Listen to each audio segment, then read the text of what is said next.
Today we're gonna continue this Panetti Arcanist a bit, at least get through like all of normal and see like how it performs before we eventually try another Arcanist and like see how other skills like Kyler's Tempest, Frozen Sky Shard and so on like compete to like this Panetti. Alright, so we've done all the way to here, yeah, to Act 3. So you got Act 4, 5, 6 and 7 still missing, I guess. Alright. Got some grinding to do. I'm pretty sure I'm not gonna like choose a secondary class. Maybe I will, maybe I won't. Usually around 35, like pretty much around now, I would like choose a second class, and if you want to play like a Panetti character all the way to endgame, they would usually like suggest you to pick Inquisitor secondary, right? But you can also pick other classes like Shaman or Necromancer. Necromancer for 8 damage, Shaman for like elemental damage. Could also do Diminutionist for like elemental damage, like Fire Lightning stuff later on. But yeah. Workman, Ultos. Yo, Ultos is here. Holy shit, dude. Praise Ultos. Ground Zero, Zodiac shit, Grey Maybe, how you guys doing? 1 off 99, welcome guys. Why is my main menu background black? You can change that in the settings if you want. Like, not in the settings, but like in like the settings folder, you can like overwrite the main menu map with whatever you want.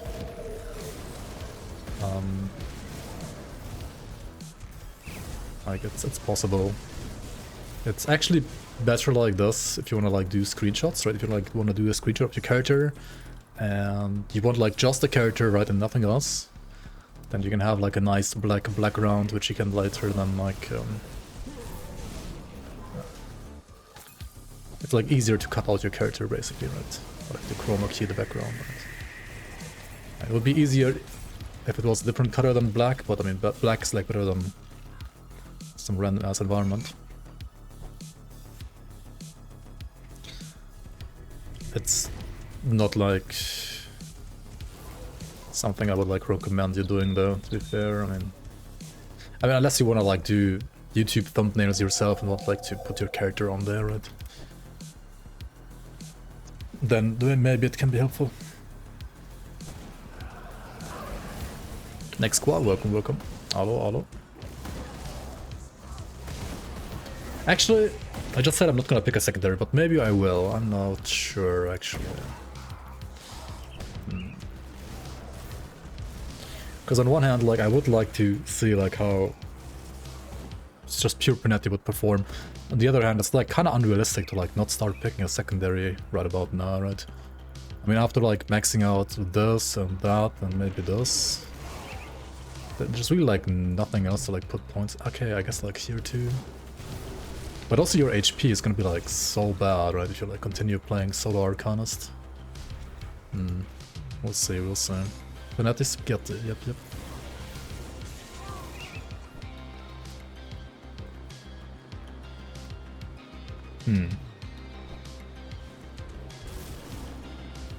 Like, do I make another Mage Hunter yet again?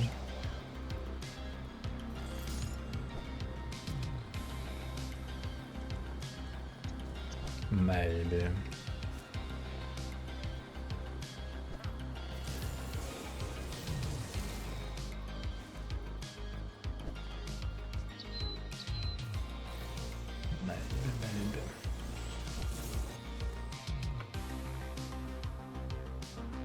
How are you guys doing? What are you playing? Are you playing some Grim Dawn, or are you just like waiting for the next season or the next expansion? Warframe, yep. Playing Warframe. Looks pretty cool.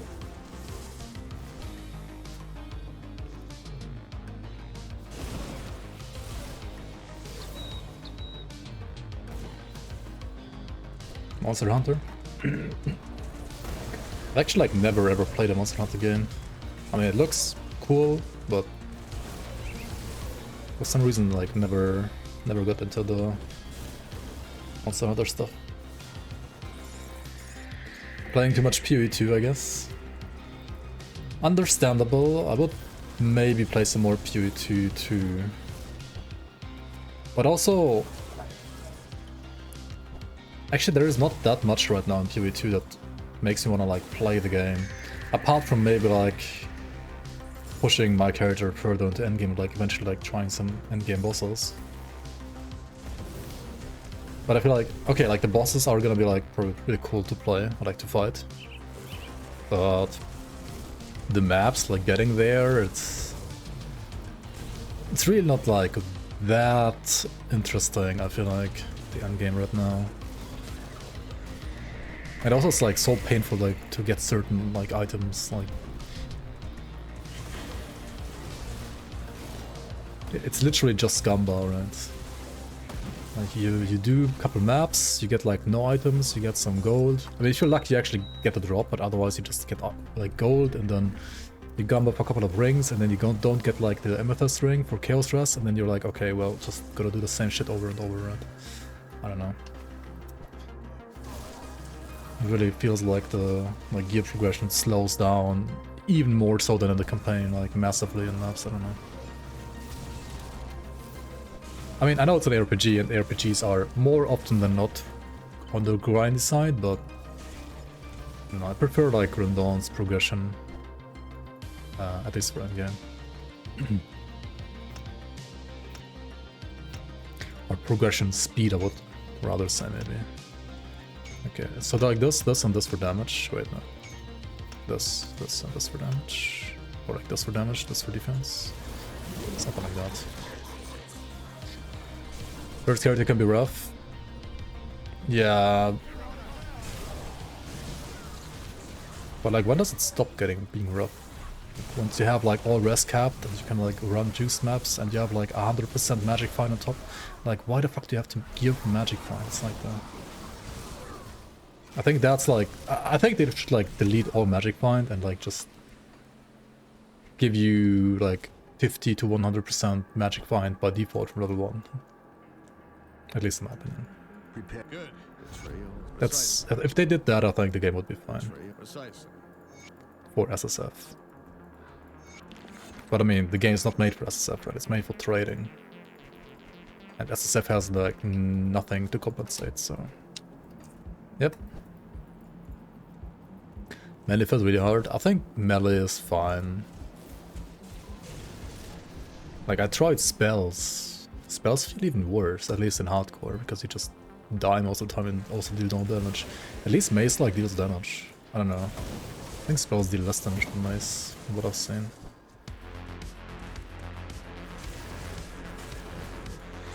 But I mean, I'm playing hardcore SSF, so no trading, and if you die, right?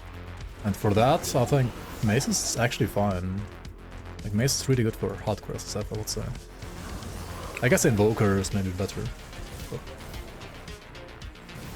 But I mean, Warrior is trash, right? Like, Mace is fine, but Warrior is trash. You play like Mace Gemling. Warriors is trash.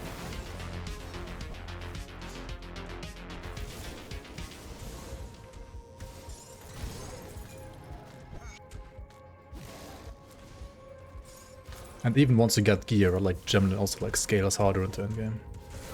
Like, I don't know, Titan and Warbringer, they're cool, they seem fun to play, but they're kind of just terrible. I think PoE 2 is arguably more hardcore friendly than PoE 1 actually. Yeah. Like, I don't know, like the times I play like PoE 1 after like the one time I ever like made it to, like 2 or 3 times I ever made it to maps.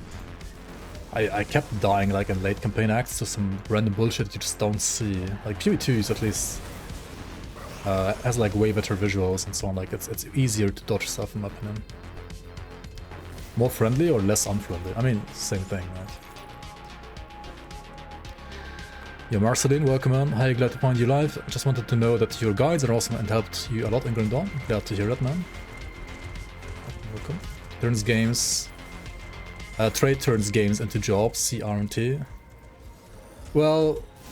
yeah, you just ignore that, right? You just don't play trade. Like, fuck trade. But things like you don't play trade in PoE also, like, I mean, the progression is, it's just very slow progression. It's a very, very grindy game. 1 and 2 are like, I mean 2 probably even more than 1 to be fair. And all the upgrades that you get are like either drop RNG or like crafting RNG. There's no like deterministic crafting really. I mean, there's like deterministic crafting, but I feel like it only takes effect like once you get to like juice tier 15 maps and you're basically already like geared. Like then you can start doing like some deterministic crafting, but I think it's like way too late. At least way too late to be enjoyable for me personally. Maybe some other people like that, I don't know.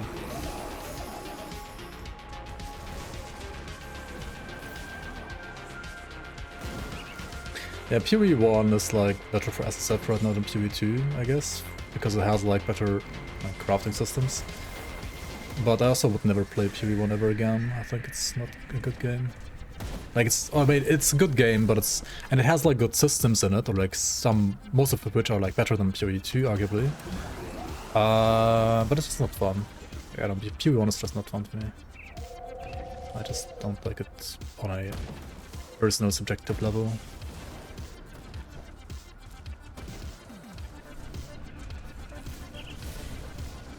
Like, why play PoE 1 when I could play Grim Dawn instead, or like when I could play PoE 2 instead?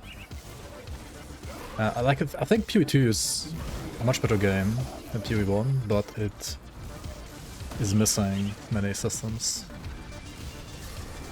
So like, I guess system-wise you could say PoE 1 is a better game maybe still, but gameplay-wise PoE 2 is I think way better.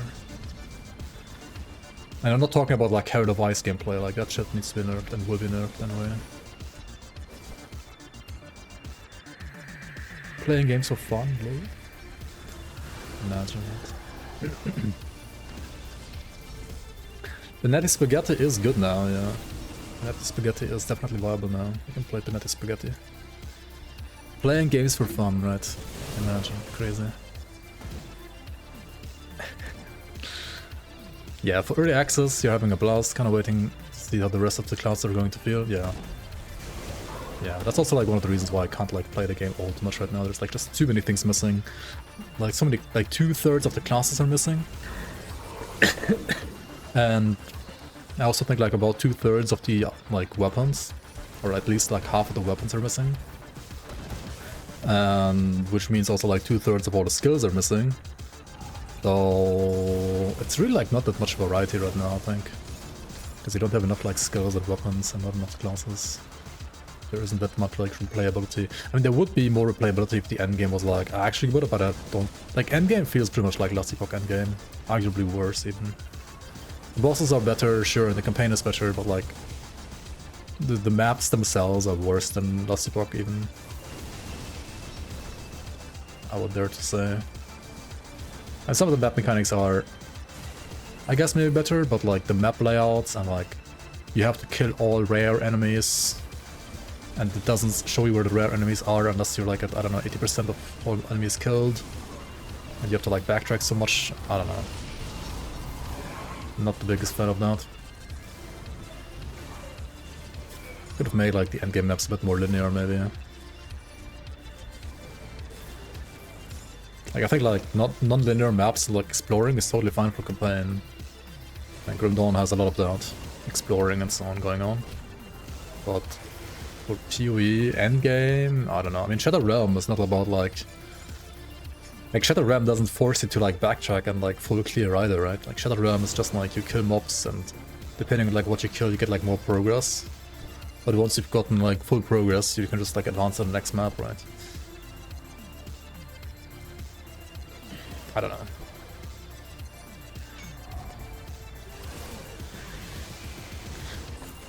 I mean, okay, like Shadow Realm doesn't have like ritual altars and like all the other like sub-mechanics inside of itself, but as a like base endgame mode, I think it's better than like PoE's maps right now. Can I show my build? Yeah, this is all there is. It's just Panetti and like some points here. It's just pure Panetti right now. And then items. For Panetti you want Global Stone Effigy. You can get the Global Stone Effigy in Tyrant's Hold, like around Tyrant's Hold, the Stone Clan like global clan is like where you get this item, right? Going Invoker. I'm not playing on the Berserker patch right now, or like on the internet. This is the normal light patch actually, so I can't actually choose Berserker. You can do Evoker for Berserker, for Panetti I think, but I don't think it's better than Mage Hunter by default. It does require certain items, which will exist in Fangs of Second expansion. There are some Panetti items for Berserker, actually. From what I've seen, they do exist. It's usually like you play Raven, like you are a Raven, and then you shoot like Panetti while being a Raven kind of playstyle. I think it's either... I think from what I've seen it's mostly like lightning damage, but I think cold should be also doable, or like I was a bit confused why like lightning was like the more supported damage type, when I think it should be cold and not lightning.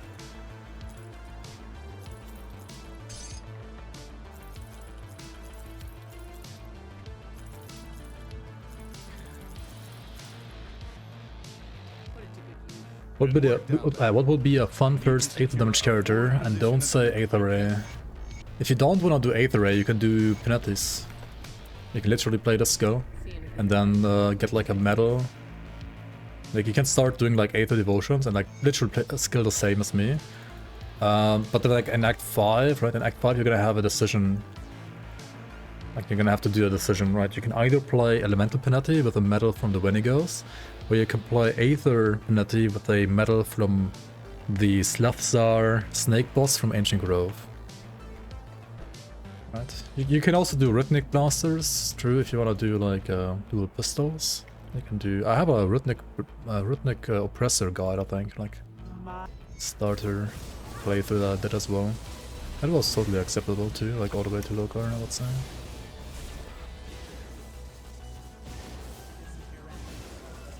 The Lokarn. Oh no, she's gonna kill me. Maybe not. Well, these pair of pants are better than what I have because of like the higher armor and higher res, but otherwise I think the other pair of pants you can drop has some like bonuses for Arcanist. You played Sork for the first character and now want to try something melee and tanky. Is Death Knight or Oppressor better? I think Death Knight is a lot easier to gear. You can do a physical Blade Arc Death Knight. And with endgame stuff you can also do like Cadence or stuff like that. Yeah, I think Death Knight is a solid class, or like a better starter than Oppressor. Like Oppressor is also good, but it's a bit squishier by default for meta. It has, I think, like a higher damage ceiling, like it can squeeze more damage out of Oppressor, but it also doesn't have like as easily accessible gear.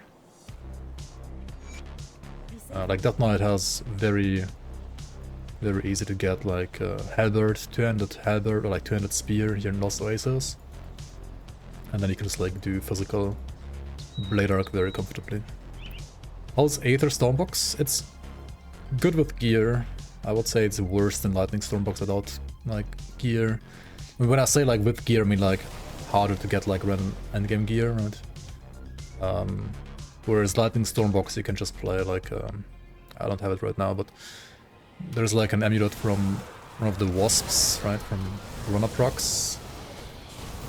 The wasp in Twin Falls Rift, like near Twin Falls. That one gives you like some very good like Inquisitor and Lightning Stormbox bonuses. Like with that, and I think like a helmet from Forgotten Gods as well, Lightning Stormbox is like very easy to play with minimal gear. What do you think will be the best secondary mastery for a werewolf build? It depends what kind of werewolf you would like to play. Right, do you want to play Cold, or Pierce, or Bleed, or Chaos, or maybe even like something entirely different?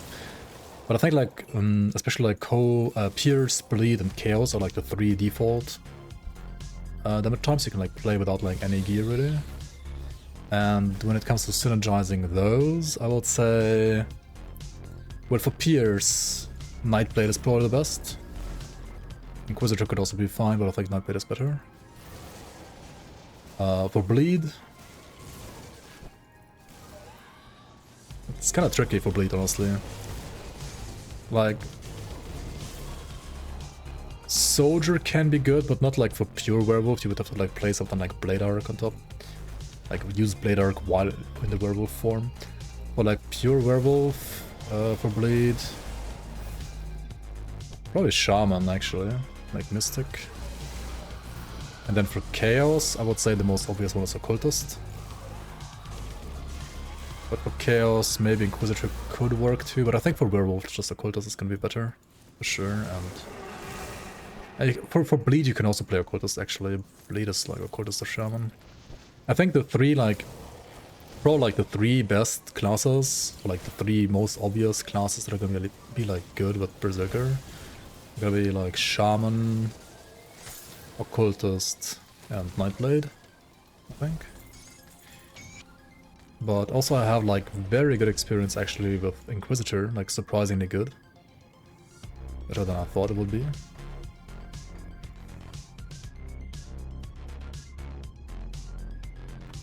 Occultist question mark? I mean, yeah, why not? Like for all the bleed and all the chaos stuff.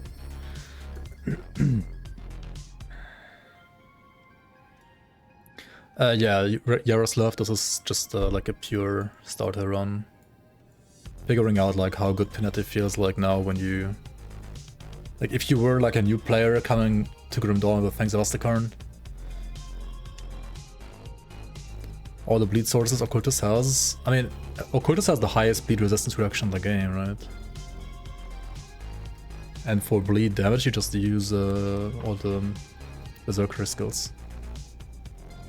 Like Werewolf, Leap. Leap is insane bleed amount. I mean, I would generally say Mystic is probably better, like Shaman is better, but...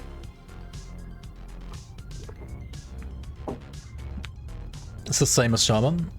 I mean, yeah, I would say it's like the same, or Shaman is better for bleed, but... Oh, you mean the same RR as Shaman? That's not true. No, Shaman has less RR for bleed than Occultist. Shaman has the insane Vitality RR, but not... Like, bleed is like... it's fine, but lower. Occultist is higher than Shaman. Occultist is a problem, but like usually Shaman is still better, right? Because Shaman has like better sources of bleed alongside RR, whereas Occultist is only RR, usually. I mean, Pox is like... it has bleeding damage, but it's not very high. So, yeah. Which one's better? Bone Harvest or Ravenous Earth for Ritualist leveling? Generally, I would say... Ravenous Earth is better for like a caster. But... 10 more. I mean, yeah, it's as I said, I mean, it's not much better, like much better RR, but it is more RR. Which ultimately leads to usually Shaman being better than Occultist. But that's also like if you are using like a Shaman skill for bleed, right? If you only like use Berserker skills for bleed, because you have like more than one for sure in that class, and you only need like resistance reduction from your secondary because you literally don't have like any skill points, right? Then I could see like some Occultist builds being just as good. But yeah, generally like Prominence is gonna be mainly about like chaos damage for Berserker, I would say. Like Prominence is Occultist and Berserker. Okay, give me 1 sec.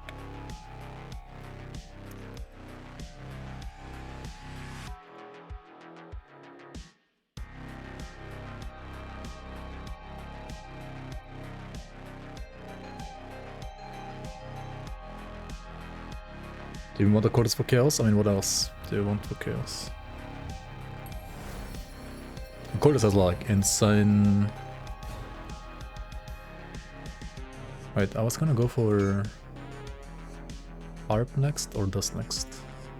Actually, I think Harp next. Yeah, let's go Harp next.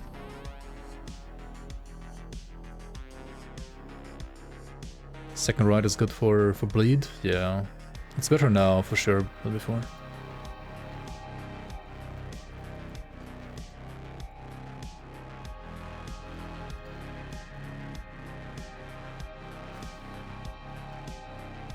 Streamer makes leagues, plays leagues for 3 weeks, leaves the league, plays PoE 2, and then comes back for the end and starts another character. What? I'm not playing the league anymore. League is already done. League is already done.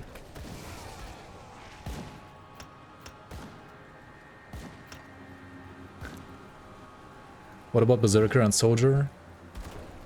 I think Berserker and Soldier is gonna...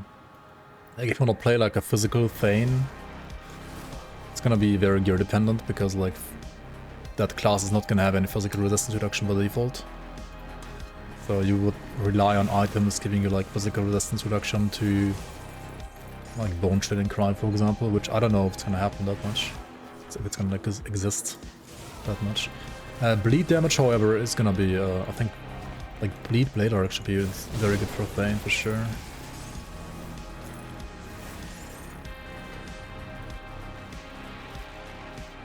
Ember's Veil. So like, fuck. What's my turn? So you mean just Nightblade? Yeah. To be fair, like Ember's Calling set is like the Chaos RR gear for Veil of Shadow for endgame is a bit overtuned in my opinion, to be fair. Like there's so much free Chaos Rest to Veil of Shadow, which is such a good like RR skill, especially for melee. It's kinda insane. Yeah, that's arguably like maybe nerf worthy, but let's not get ahead of ourselves, right?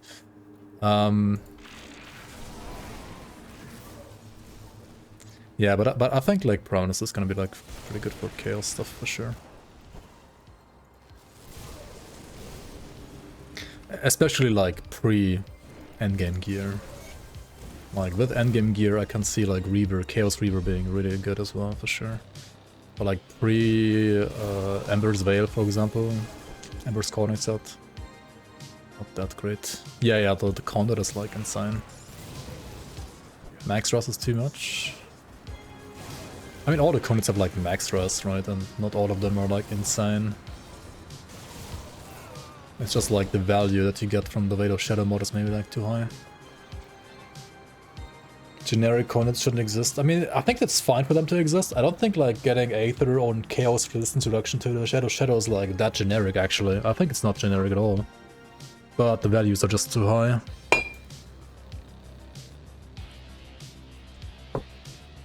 Nerf Avenger of Cairn has 8% Aether max rust and 4 all max rust, right?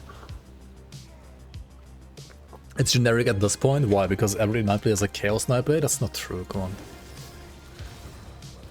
It's still like a damage type that's not supported by Nightblade class by default. There's 3 sources of LERR for Veil. But not on a combat, right? So... Oh, Aether, you mean? Yeah. Yeah, the Aether stuff is also like, I don't know. As I said, like 5 minutes ago, or like a couple minutes ago, I think the values are too high. All of those items.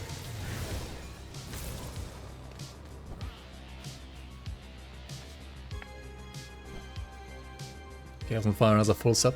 And that's not generic though, right? Like that's not what generic means. It has nothing to do with generic. It's just you have a specific version of Nightblade supported by itemization, but that itemization is just too OP. Yeah?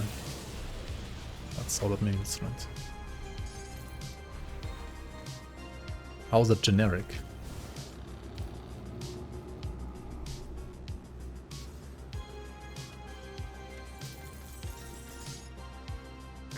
What I think about other RPGs that don't have interchangeable asymmetric view, like that don't have camera rotation, I mean, they're obviously inferior games, right? They're obviously worse than Grim Dawn, just because of that.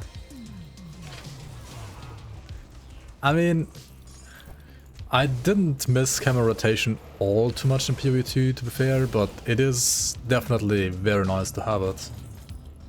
It is really nice to have it, in my opinion. It's just superior to have it.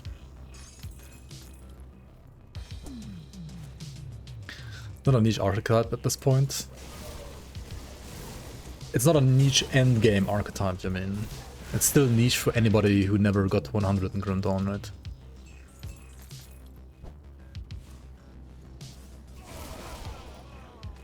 But yeah, for endgame, it's definitely like part of the meta now.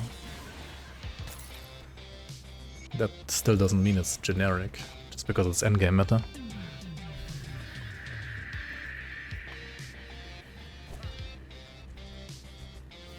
Arcanist is supposed to be like a niche.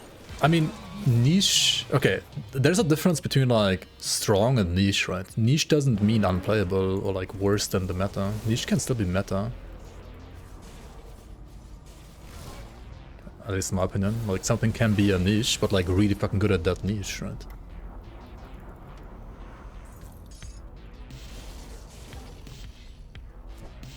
Like, I think Chaos Nightblade or like Aether Nightblades are still definitely like niches because there's generally like less ways to play them compared to say a Cold Nightblade or like a Acid Nightblade or like a Pierce Nightblade, right? But that specific itemization is just too good for that niche.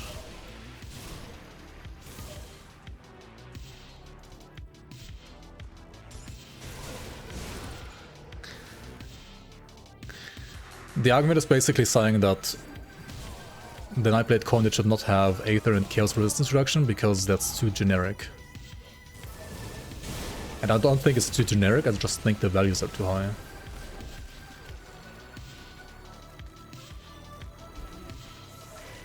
Also, I'm taking like too much Chaos and Vitality damage here, right? I'm like... yeah, I should like change my chest component to like a Sanctified Boner maybe. Where did we get that again? Sanctified Bone, Grim Dawn. Like some faction, right? Homestead, okay. Homestead, that's not Homestead. Yo, Blank, welcome in. You notice that a lot of people use green items for the weapons? Okay, so not every green item is the same as another green item, right? You see this item, it's green, right? You see this item, it's also green. But this is absolute dog shit, and this is like arguably, potentially the best slot item, right? Right? This is dog shit, this is absolutely insane. And why? Because it has this symbol in the front. This symbol means it's a so-called monster infrequent, which means it drops from specific monsters only. And this also means that the item itself, without affixes, is already gonna have a ton of stats, right? A ritual wand on itself has no stats. Like, I think literally like pretty much no stats, right? It gets Plague Bearers, which has poison damage and reduced target's resistances, and of the Aether, which is Aether damage. So it has like 4 lines of stats, right? And this item is a Shield of Celerity. Shield is just flat cold damage, so like the first line, and Celerity is casting speed, right? So like 2 lines from affixes. All other lines are from the item itself. And that's why it's pretty much as good as a legendary. In some cases worse, in some cases better. And also it will most often depend on like which affixes you get on top. Because like certain crazy affixes that you can get on top will push this to be as good or even better than a legendary item. But if you have like bad affixes, then it's usually slightly worse than a legendary. And then also it depends on like what build you're playing, what skill you're playing, blah blah blah, right? All of these monster frequents have usually, at least in like for example the weapon slot, skill modifiers, meaning they modify a skill. For example, in this case it gives you like additional cold damage to Shadow Strike, physical to cold conversion to Shadow Strike, and like frostburn damage to Hagrunov. So if you want to play a Shadow Strike build, right, then this is really good. And if there's no other legendary that does the same or better for Shadow Strike, then this is just better than any legendary, right? So it kind of depends on the skill and what you're playing and so on. And the reason why these are often used and not blue items, for example, is because blue items, they can never have these skill modifiers, right? They can have like plus skills and good amount of damage, but they will never have these like extra it's like cold damage to Shadow Strike, right? These lines will never exist in blue items, which is why blue weapons are usually always trash. Like, they can be good in some situations for like leveling at like certain like level intervals, or like at certain like level, like I don't know, like between like level 20 and 40, I don't know, like some Falcon Claw, for example, can be good for Primal Strike for like a certain amount of levels. But for endgame, blue weapons are almost always gonna be trash.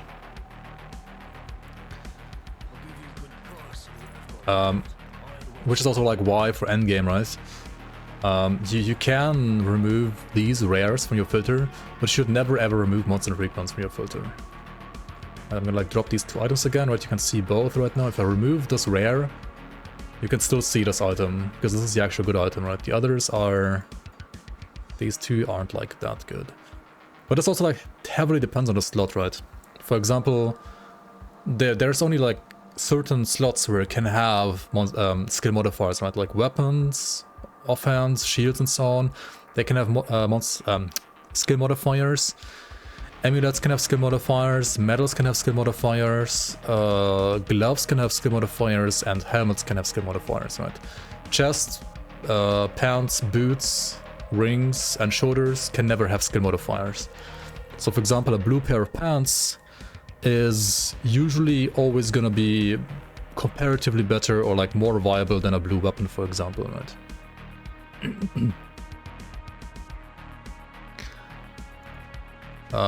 Which is also why I personally would love if Crate somehow manages to make the loot filter more adjustable, so you can like show these rares for only certain slots but not for others.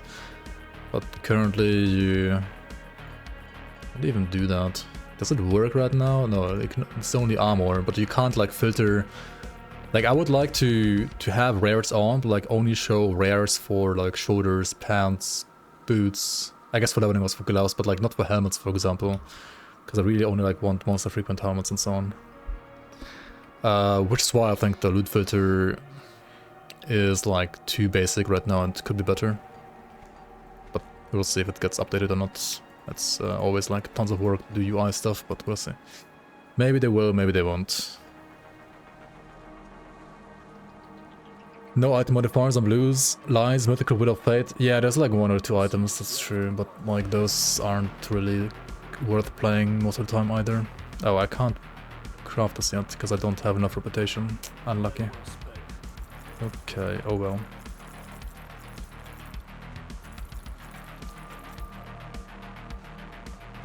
What you can do, right, if you like need a certain resistance, you can like sell all your items and then like type chaos resistance in here into the search. Because the vendor has a search but your inventory has not. Then you just like sell all the items, and if something lights up you can like just set it, like buy it back.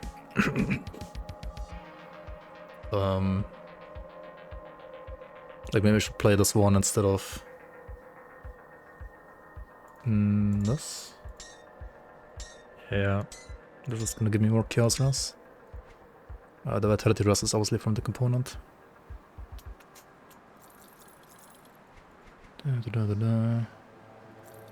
Okay. Yeah, we're not playing these items, are we? Oh, this is also chaos rest, isn't it? And more vitality rest, very nice. Okay, yeah, that actually fixes like literally everything.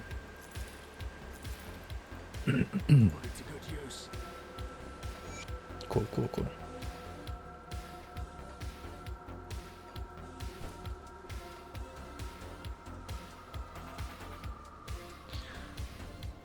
And the blue items that were really good were generally nerfed over time. Yeah, I guess because they also want... In the expansion you're gonna have the opportunity to upgrade a couple of your blue items, not all, but like many of them, to basically legendary items. And then they will have like skill modifiers. It's like a, a way of Crate trying to make them more viable again. In a, well, different way.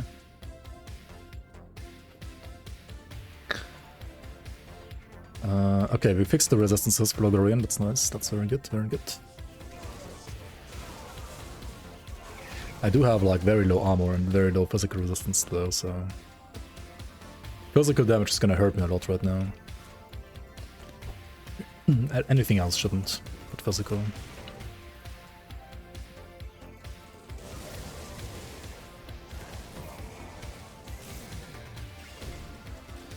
Yeah, maybe Vale, maybe.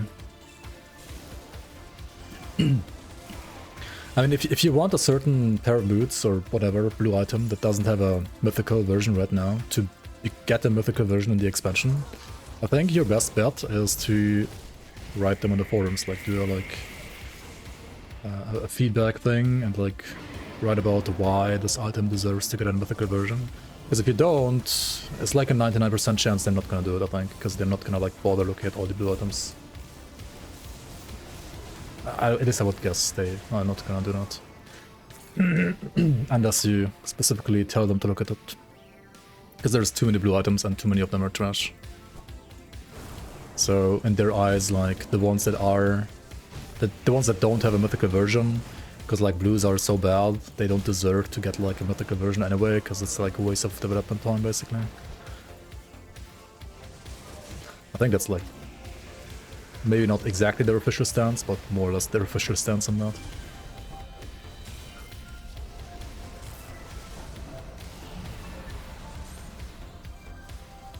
Yo, Envy, welcome on. Pretty cutters, pretty Panetti cutters, indeed. I'm gonna dodge the balls, right? Otherwise, just pew pew pew. I mean, yeah.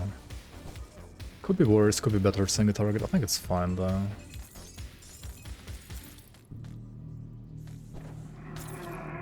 Oh, we got Haunt Relic. That's kind of a lucky find, not gonna lie. Haunt Relic is like the mid-game Arcanist relic that you wanna use on, well, almost all like main Arcanists, I would say. Haunt has Fumble as well, yeah. True, true. Is it viable to play elemental damage? Which class combination would be the best? Usually I would say Mage Hunter, so like Inquisitor and Arcanist is one of, if not the best class combination for like elemental damage. But it depends like what you want to play, etc, etc. Come see what's left of my wares.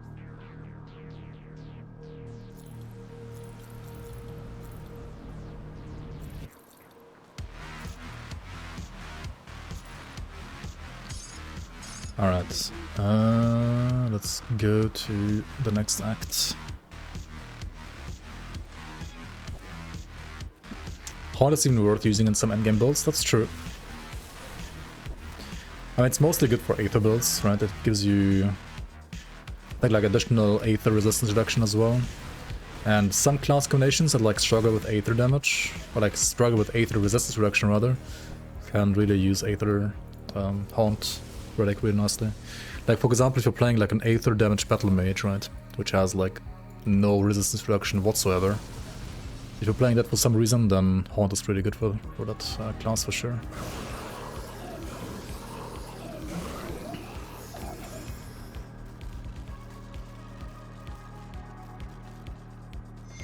I guess like Krieg Battle Mage might want to use Haunt even as well. Playing this game for a while and only now I see that you can rotate the camera. Yeah, I think it's a great feature. I love it.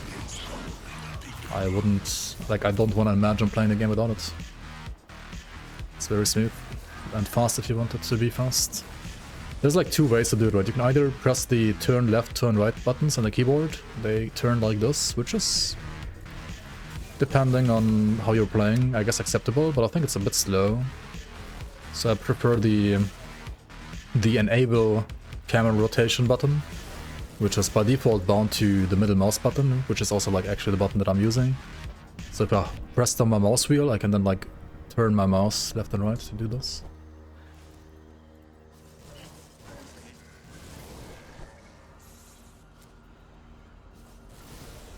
Which is maybe not like what everybody is liking to do, but I think it's fine. Two-handed Aether Battle Mage is fun, yeah. You can like play the like Lucius Blade Arm, I guess, as well, for example.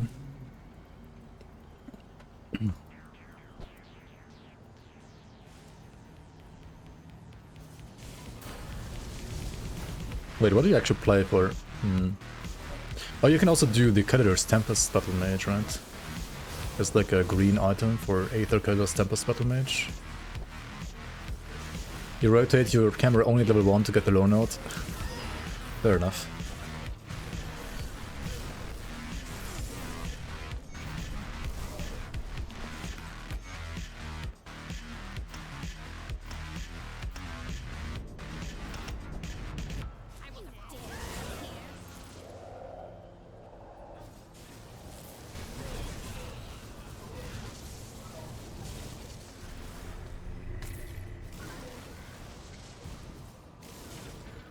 Okay, so here in this act, right, I wanna ideally like kill all the Wendigos, because all the Wendigos have a chance to drop a medal that allows you to convert Panetti fully to elemental. Like convert all the ether damage to elemental.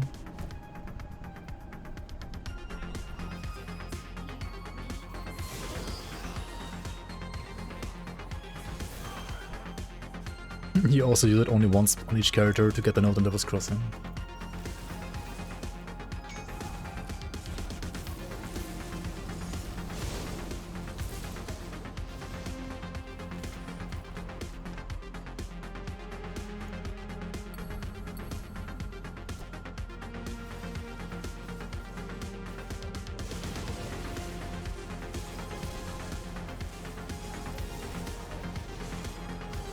There's a spot where you can't see it without rotating. Oh, interesting.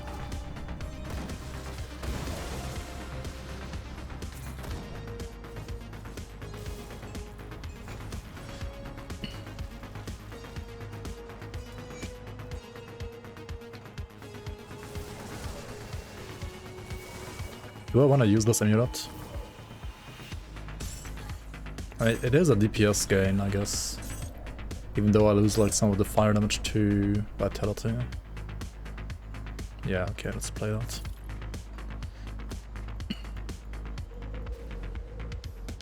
Vitaly, welcome, welcome.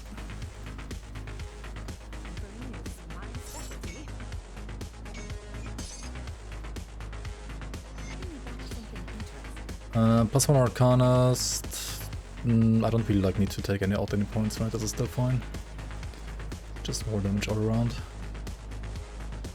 On ultra wide screen you can just see it.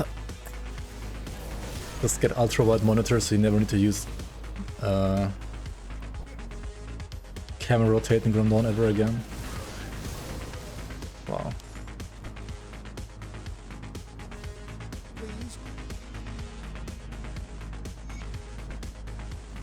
Number one reason for ultra wide sales, yeah, definitely 100%. Yo, Toxic Kraken, welcome.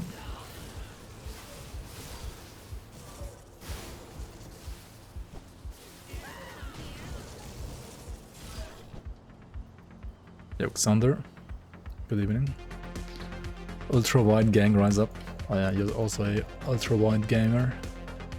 Ultra wide gamer.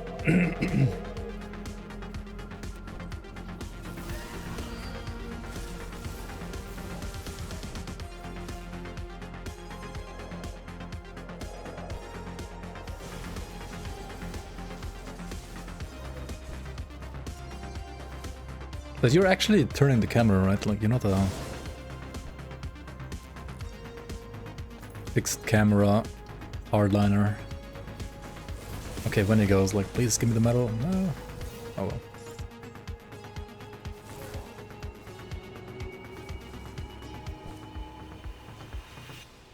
Ultra wide is the reason why you won the league. Is it pay to win?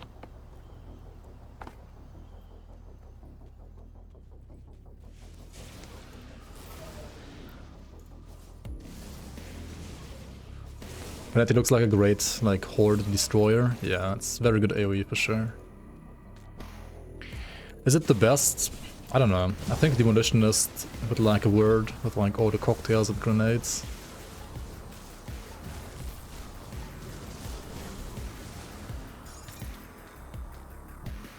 Yeah. Let's not forget the most important item here.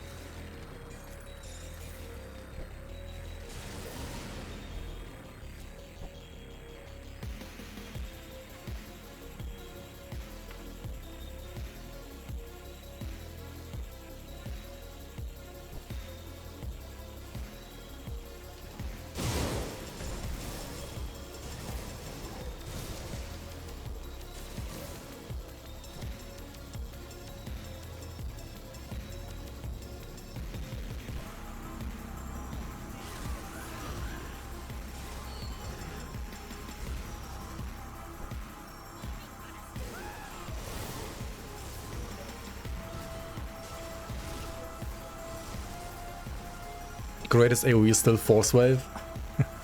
The Force Wave enjoyers.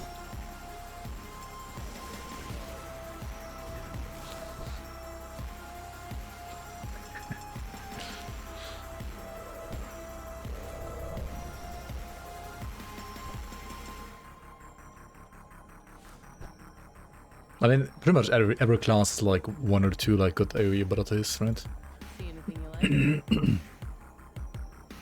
Hang on, 35 poison rest instead of 26? That's like an insane high roll compared to what I had before. Da, da, da, da, da. Will of Fate.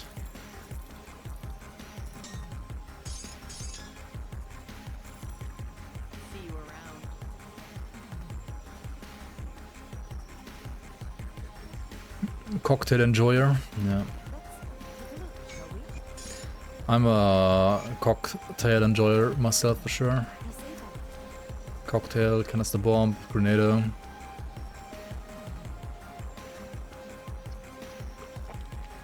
I think actually grenado is for like the best demo skill, honestly, because it has like good AoE and single target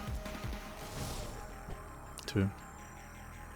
Cocktail kind of like degrades to a utility skill later on, unless you like get very specific gear for it. And even then...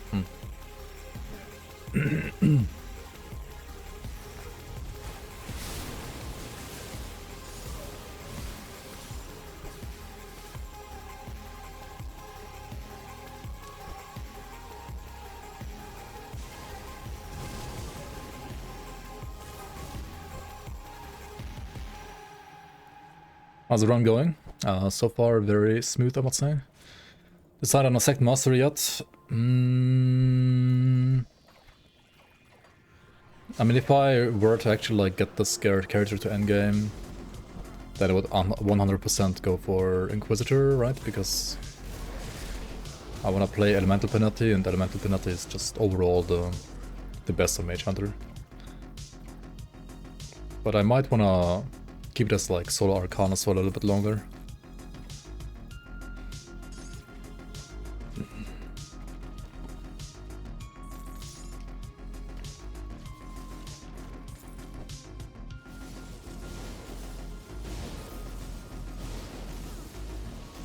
Look at the colors, man, like this is just beautiful in areas like these.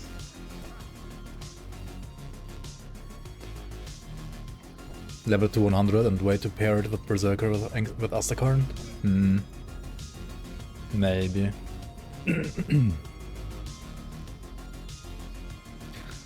I'm not sure if I'm gonna play it like past normal right now actually, I just want to like go through normal. Like level 50, 55 maybe, something like that. Is Gilder's Pulverizer Pierce Grenado any good? I would have said no in the past, but I think it's okay now. Oops, where's my ring? I haven't tried it myself though.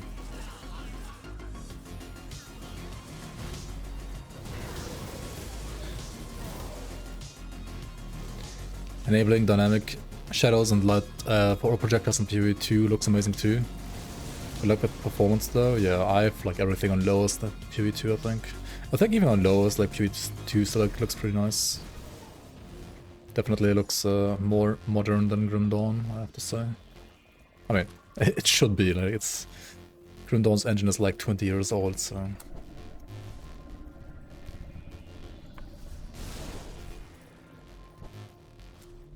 I'm gonna get a Fangs of Astakarn Soiled Pants run. I think you have to like pay me a lot to make a Soiled Pants run, I don't know. I can do it, I guess, but... It's not on the... It's not like on the... top 100 of things I would like to play list, so...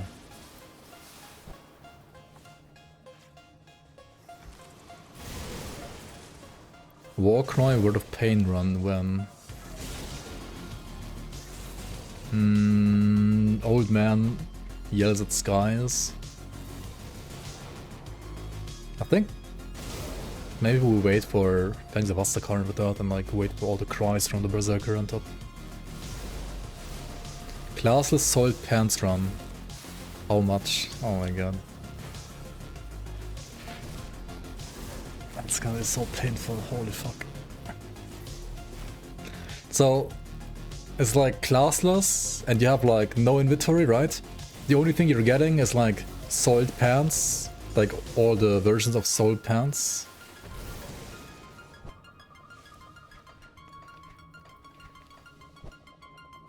I don't know what levels are there, like level, like normal, empowered, and mythical. I don't dare name the price because one of you will pay. Yeah, it's not gonna be cheap. That's for sure. That definitely wouldn't be cheap.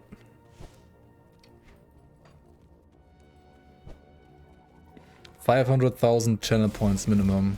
I was more like thinking about $500,000, but okay. Fucking soiled pants run, like what the hell, man? Okay, maybe not like $500,000, that's like a bit much, right?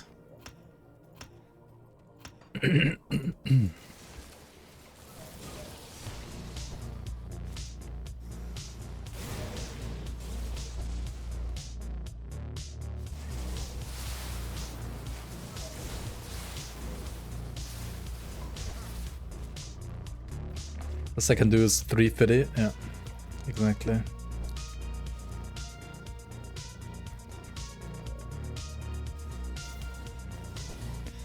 I mean, maybe I'll do it eventually. I don't know. I don't really like see it right now. Like I can see the run, but I don't see myself enjoying it. Let's say it like that.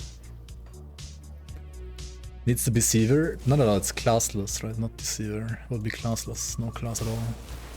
Just poop. That's it.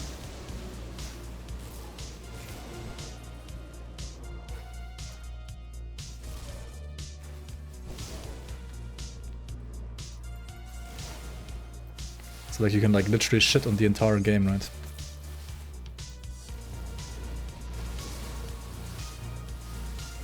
And I guess it would be like good content in a way, but holy fuck, would also be painful.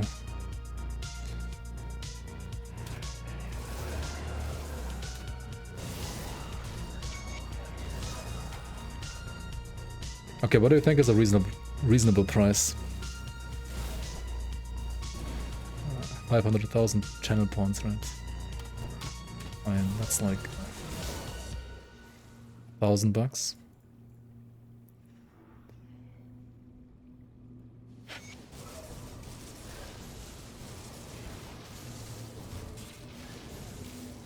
I could throw it anytime. I mean, that's kind of scam though, right? Like if I died level 20, that's just scam.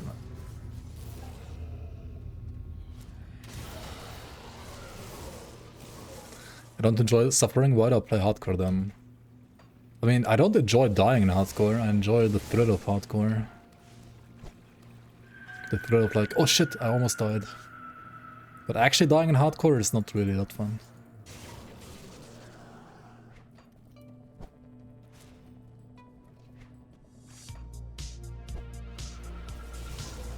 Actually dying in hardcore is painful.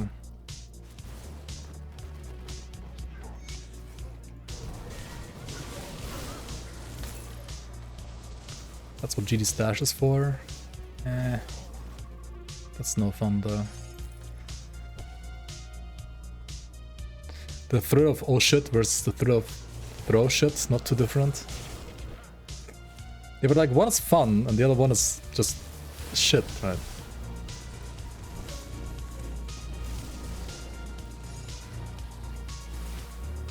Like just because you're playing hardcore doesn't mean you have to be like ZDPS or like feel shitty about playing a build.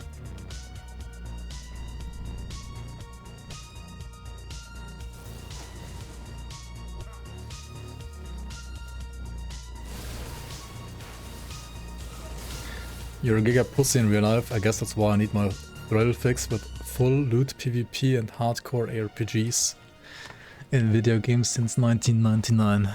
Huh.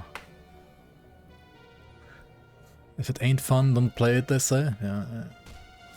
What's the second class pick for this current run, by the way? Currently it's nothing, but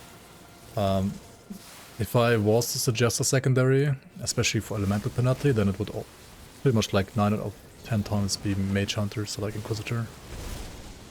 The other 1 out of 10 times would be either Shaman or Demolitionist, or maybe Berserker, for like elemental types, and Necromancer for Aether.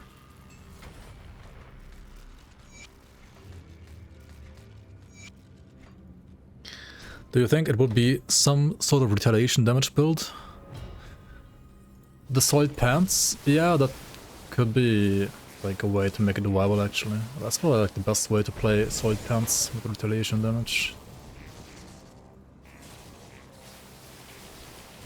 Is Panetti the best leveling skill right now? That's what we're like trying to figure out, honestly.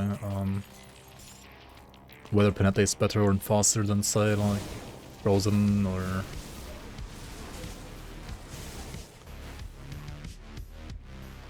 or 20 hours. What else do you have? I mean, Frozen, you could have like...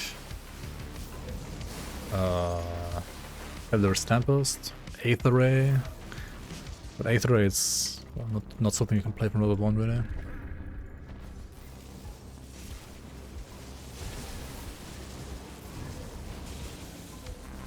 Frozen gets stuck on walls.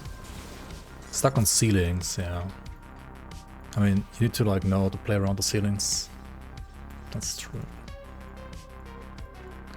I don't think Frozen is that bad. Yo, Gatling Fiend, welcome, welcome. Mokjogen was killed by a soiled pants build. Yeah, you can kill Mokjogen on soiled pants, I guess. Maybe not classless, but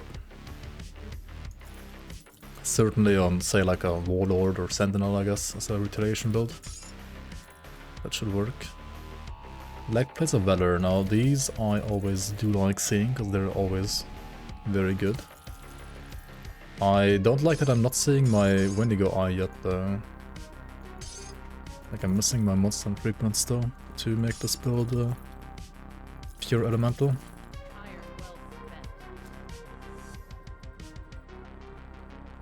Welcome, traveler. Oh, I'm glad. Ability gets blocked by ceiling. Has realism in video games gone too far? Who knows, right? The thing is, like, it only gets blocked by ceiling if you're standing yourself outside of a house, for example, and you're trying to like shoot inside the house. But if I am here and I drop throw the sky shard in here, obviously it's gonna like hit the ceiling. But if I'm standing inside, right, and I shoot it here, it's gonna hit perfectly fine. So you gotta be like inside of the house to kill stuff in the house, right? One Necro for secondary for Panetti. I did mention Necromancer. Necromancer is good for Aether damage, Panetti. But Mage Hunter, like Inquisitor, you can play as Elemental and Aether, like it's more flexible. I would say for like end game min-maxing, Necromancer has a slight edge over Mage Hunter. But only a slight one, and it's like once you get all the gear, it gets better. Before that, Mage Hunter is just more flexible.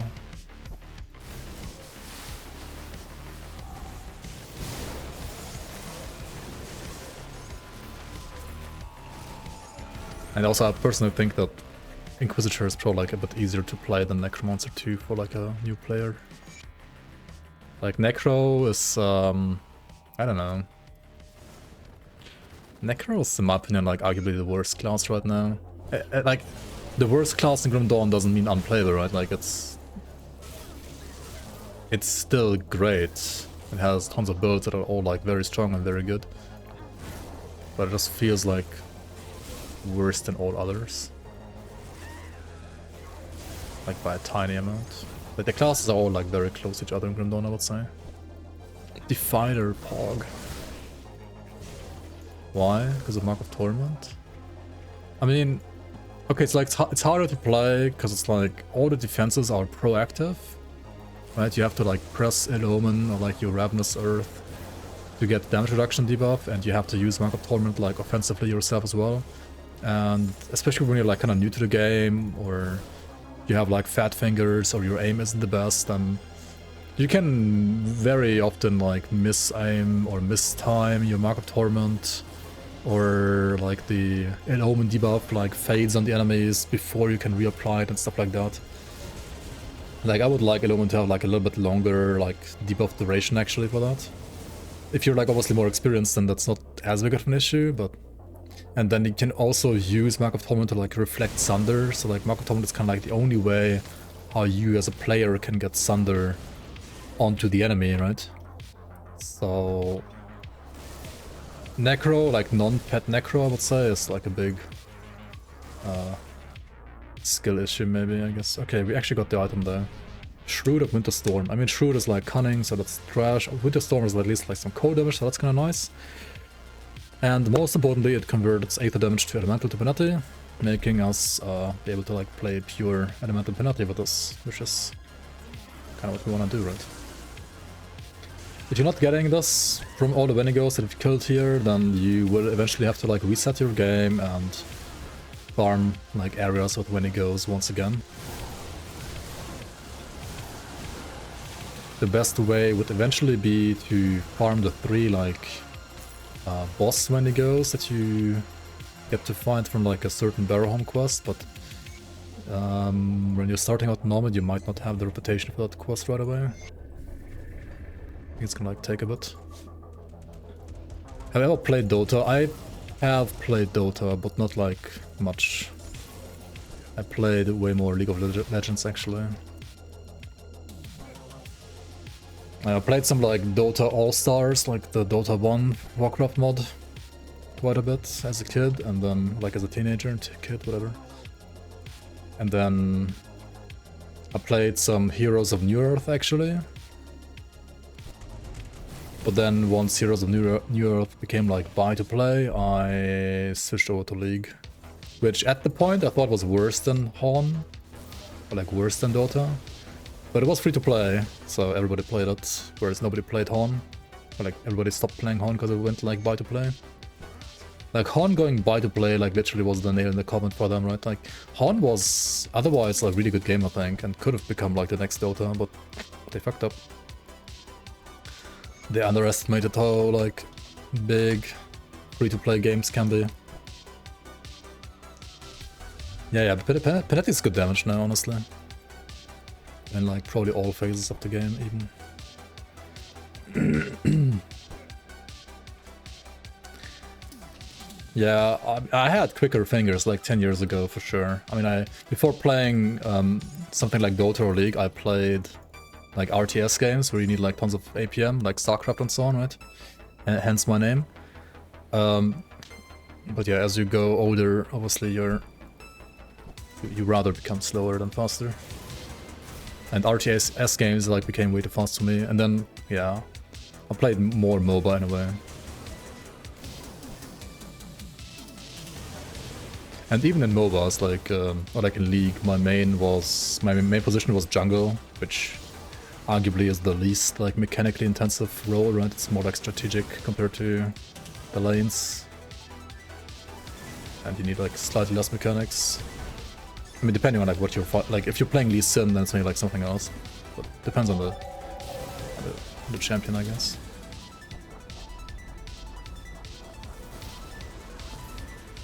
Good isn't enough. We want what is best. What is best? Best damage.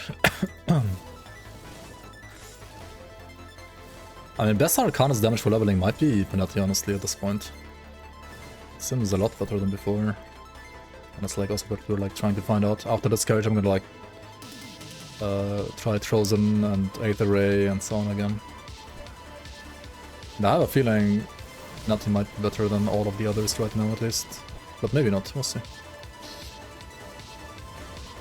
We went from Dota to League to Grim Dawn and Command and Conquer. Slower reflexes and fingers, yeah. But you went... But Command & Conquer is an RTS, right? Doesn't? I guess the new Command & Conquers are... a lot less like APM heavy than the old ones. Like the old ones were like full-fledged like RTS, right? Oh, Clash of Clans. Oh, okay, never mind. I was like, what? An RTS? Low APM? What do you mean?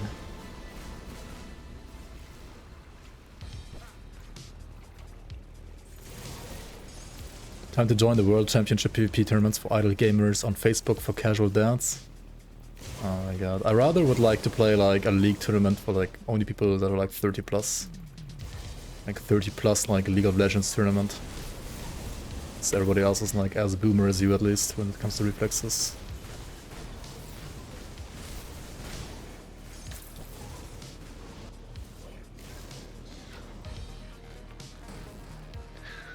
That would be more fun, I think, than some stupid idle games. Just take Adderall. Kled enjoyers. Oh my god, Kled. I think Kled like came around when I basically like stopped playing League. And I do remember the champion. I do remember like playing against him every now and then, but or like with him in my team as a top laner, I guess. Do people play that in jungle now? I have no idea. Oh wait, don't sell the item that I need. Hello? What am I doing? I need level 46 for those though. 3.5. Or like, yeah, basically 3 more levels. Hooray. Ü30 Part im Internetcafé, Poggers. Oh my god.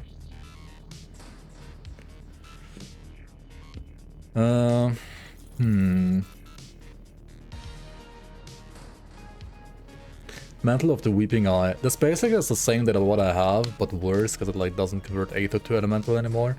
But we don't need Aether Elemental conversion soon anyway, because we just use this instead, right? And this one has like higher damage, right? And higher armor. It has like worse resistances though, doesn't it? It has like no Aetheress. I mean, I can get Aetheress as an Arcanist just from the skill tree, actually. So that's not like the biggest deal. Like, this is gonna make me lose like 14 Aetheress. This gives me like 2 Aetheress per point-ish, so it's like 20 that I can still get here-ish. So that would be fine. Maybe later. Maybe later I'll use that, actually.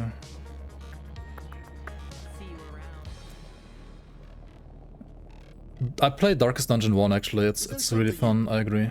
It's very fun game. I didn't have enough time to like continue playing it, but I did actually stream it too, and like I named like all the characters after like viewers in my chat too. It was a fun time. When did I play it? Like 3 years ago, 4 years ago, something like that. I think it was like shortly before Darkest Dungeon 2 came out. Good game. Good game for sure.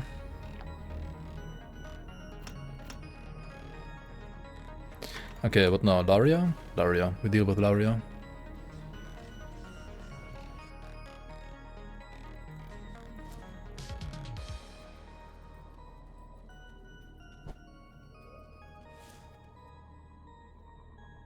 Darkest Dungeon 2 I tried. Yeah, I ended up not buying Darkest Dungeon 2 because like people were saying it's not as good as the first one. Like still good, but not as good as the first one. Maybe, I don't know. Some other people say Darkest Dungeon 2 is just as good or even better.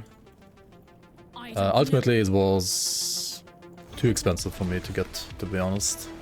So I didn't get it yet. And also I don't have the time to play it, even like when do I even play it? I guess on stream, but I'm in Grim Dawn Prison when it comes to streaming, and if not in Grim Dawn Prison, it's like some other RPG. Which I don't mind, but yeah. Like it's a little hard to like find the time to game when it's not like content related, which ultimately means I even if I do play games offline, like off stream, it ends up being most of the time Grim Dawn, either like for leaked playtesting or like for Fantasy of Astacon playtesting, or like just programming for the next season as well. Or like not programming, but like Lua scripting, and which is technically also programming, I guess, in a way. And yeah, like playtesting whatever I'm doing, and like creating new items and so on.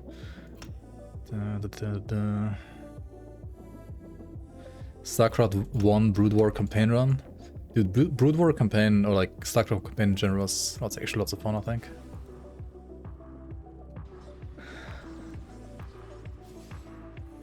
I saw like some streamers like actually played that on stream as well. I was like, what? It's like 25 years old at least, but okay. I mean, I guess why not?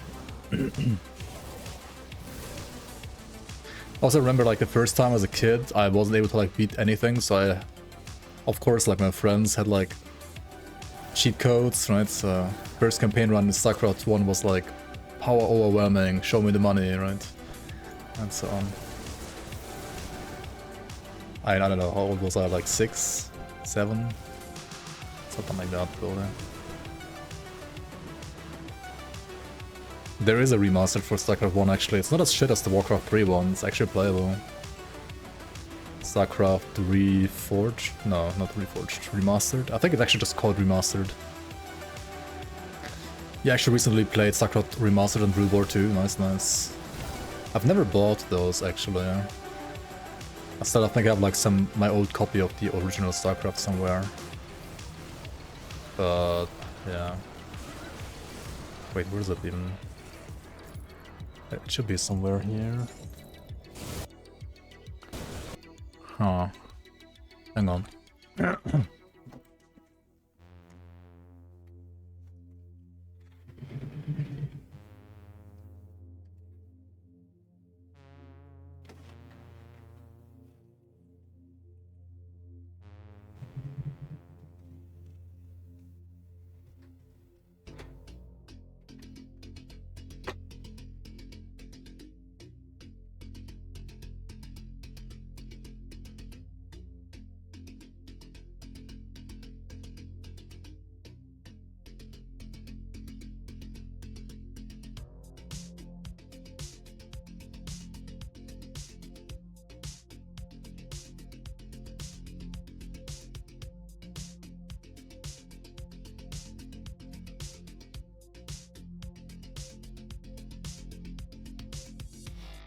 I gotta find it.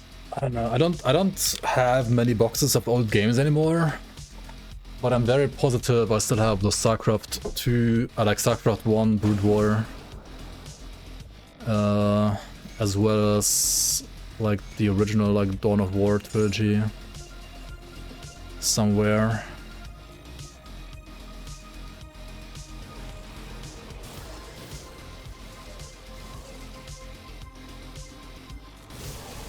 Video game music peaked with Terran Theme 3. I mean, I don't know about that, but yeah, it was good for sure. Dude, Supreme Commander 1, every time I look at the game again, or like I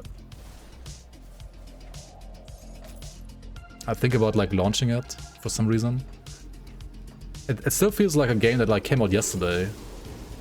Because it's just like so far ahead of its time, it feels like. Like, okay, they could like polish the graphics, but otherwise it still feels like a... It feels like a game from like 2025. Because of all this, like the scale and everything, like what you could do in that game, like how big the fucking battlefield was and everything was insane. Like for the time. I remember it being like a little bit laggy back on the PC or laptop that I had back when it came out, but that should be no problem anymore nowadays. Dawn of War 2 was your favorite RTS ever? I would disagree that Dawn of War 2 is even an RTS. I think Dawn of War 2 is not an RTS. Because you have no base building, or like no proper base building. To me, I mean, to me it was a real-time tactics game? RTT, not RTS? I don't know. And it's always like still strategy, but it was like way more like tactical than like traditional strategic, right? With base building and so on. I love the Dawn of War 2 campaign though, I gotta say. I think the thing I played the most in Dawn of War 2 was the campaign, actually. And a little bit of Last Stand, which is basically Crucible, right? Like the first time I saw like Grim Dawn Crucible, it was like, hey, this is literally the same as Dawn of War 2 Last Stand, right? It's like Crate stole the idea from Dawn of War 2 Last Stand. Dawn of War 3 enjoyers, yikes. To be fair, I think I actually liked Dawn of War 3, the actual like multiplayer, more than Dawn of War 2. But it was still like kind of other like it did actually feel closer to Dawn of War 1 than Dawn of War 2 did, in my opinion. Or like closer to something like StarCraft. But it was like so bad in some many ways still. Like Dawn of War 2 it was a great game, but it didn't feel like a proper RTS to me. It was like a different genre. But like in that genre, it was a good game. Whereas Dawn of War 3 felt more like an actual RTS game. It was just a terrible RTS game. You command. My emperor, your son lives. Wait. But because Dawn of War 3 felt more like an RTS game, I kinda actually enjoyed the PvP part of Dawn of War 3, I think, more than in Dawn of War 2. Like, no joke.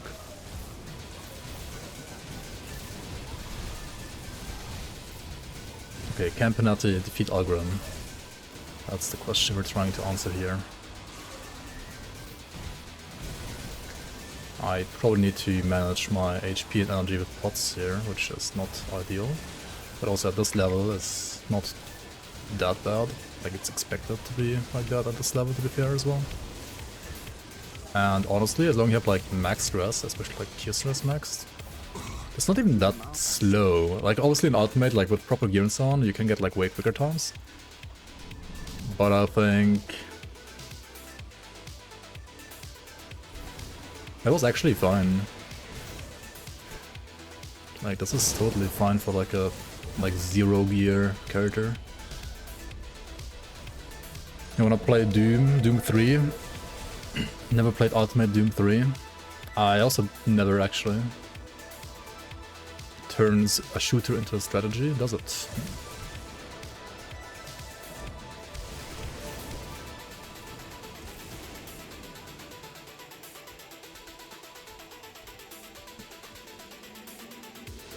Yo, Dimi, welcome.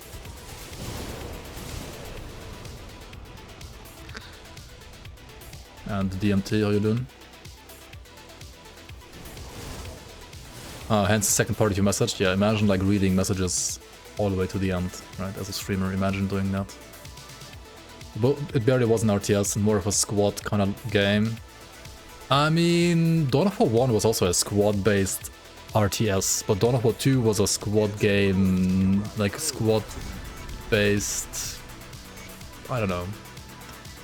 Like it's just like not a traditional RTS. It's more like a tactical, just tactics game. I don't know.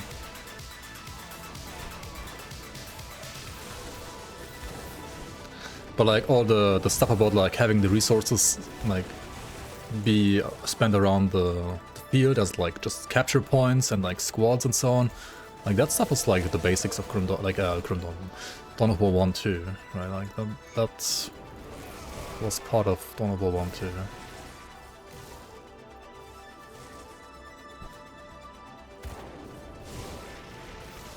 I think in Dawn of War 2 you could only reinforce your troops when you were like next to a point or like next to the base, right? Whereas in Dawn of War 1 you could like reinforce them wherever you would like to be, which is honestly a bit questionable. Questionable design. But for some, like, I think it makes more sense to have it like only be reinforced like next to your points and so on, than like in the middle of the battlefield. On the other hand, I always felt like it makes Dawn of War 2 like somehow feel like sluggish and slow because you can't do that anymore. You have to always like run back with the troops and stuff like that. It was a bit annoying in Dawn of War 2. I don't know.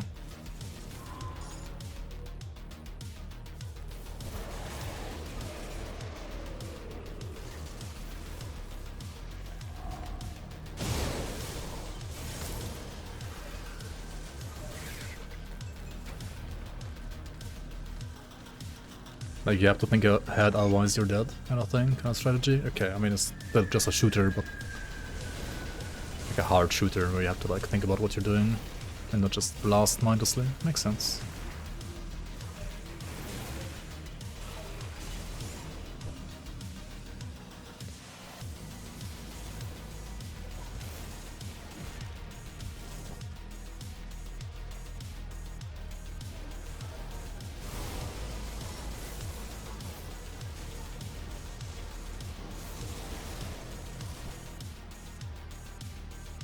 The damage bonus from X% damage to Chthonians multiplicative.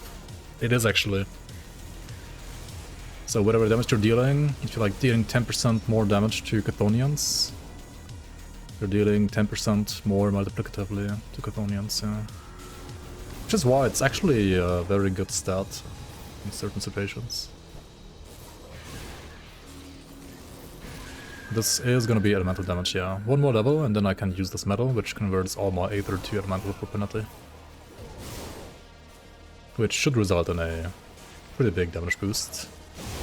Not that I really need it right now, to be fair, because damage is not a problem right now. Not at all. But I mean, this is just normal difficulty, right? Destroying normal difficulty is not really that hard, to be fair.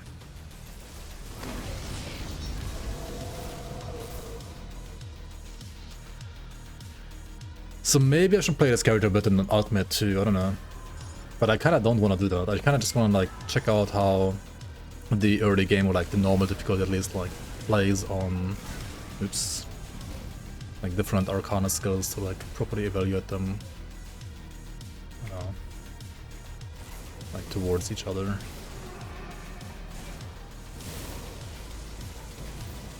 Playing with day-night cycle, I don't know, it's more fun.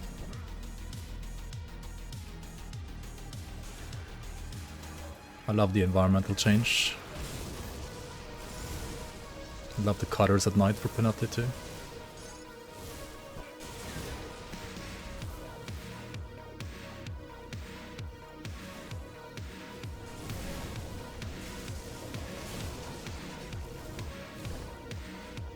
Okay, let's go get the Brian real quick. This is gonna be like pure Arcanist until like level 50, I think. Or like throughout everything in normal difficulty, and then you can choose whichever class you want secondary for ultimate. I would suggest Inquisitor most of the time. I mean, for elemental, definitely. You will have a VOD for this on YouTube? Yeah. I mean, all of my live streams are automatically voted as live streams under the live stream category on YouTube, so you can like rewatch all of my live streams on YouTube. This one included. But I might make like an separate video just for this as well at some point. Maybe like for some of my others, like sort of self-found beginner playthroughs I did like in the last year, which I think I haven't like uploaded as separate videos. They're just there as like VODs from live streams, which I feel like some people don't check out as much as like normal videos, so it might be like worth to like re-upload them as normal videos too on top.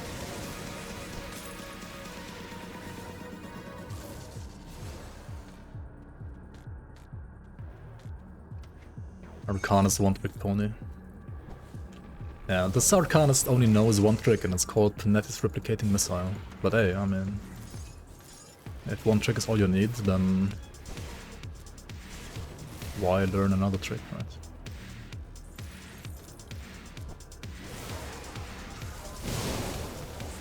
Yeah, Panetti is finally like strong and fun, I think.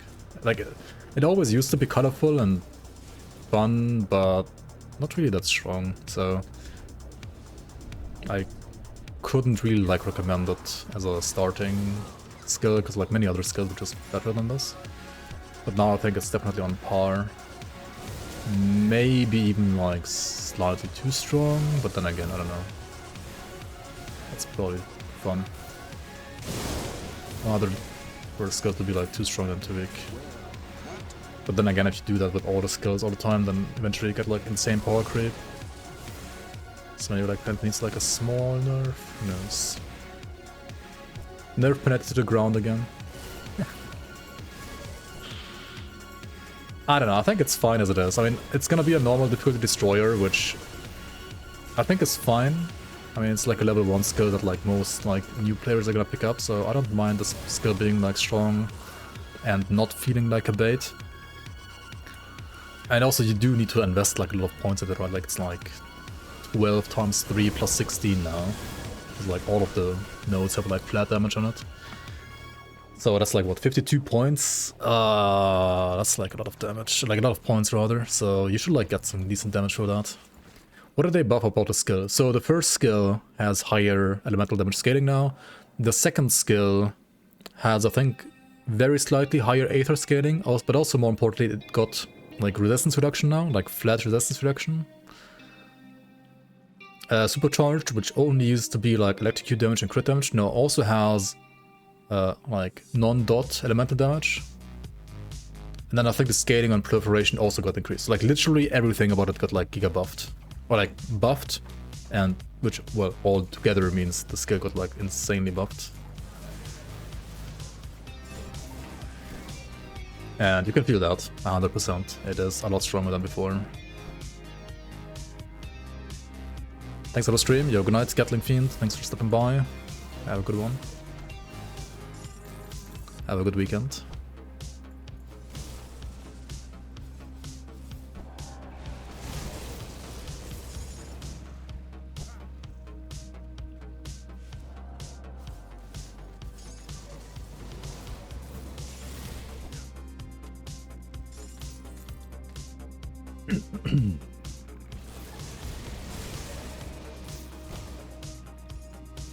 We shoot these guns from here. Pew pew pew. That's so stupid.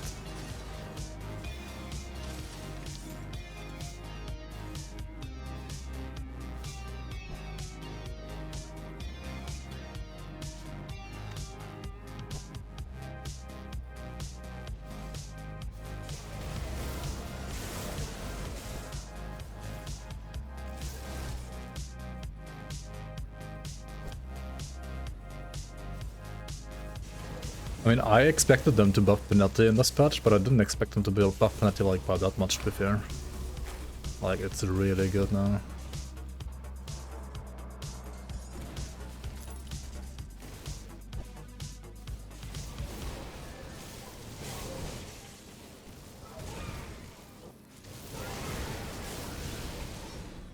Panetti enjoyers, rise up.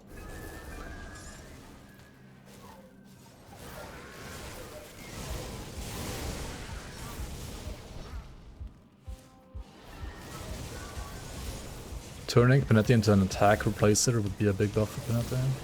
But then it would be melee. What do you mean?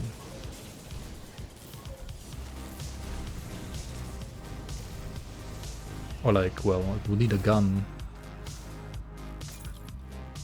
Like attack replacers can only be used as the default attack from a weapon, right? So in the case of a wand, it would be a melee attack. In the case of a gun, it would be a pistol shot. And that kind of defeats the point of the skill, I feel like. I mean, the game already has like enough attack replacers, I think. Berserker's gonna get us another one on top. So, yeah.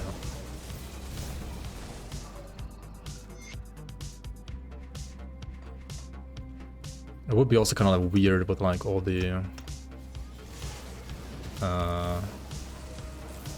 like weapon pool skills propping off penalties. Like that sounds like a lot of animation work too. It's let's say it like this. Maybe it's gonna happen in Grandon 2, right? Maybe next engine. It's not gonna happen in this engine ever. For sure.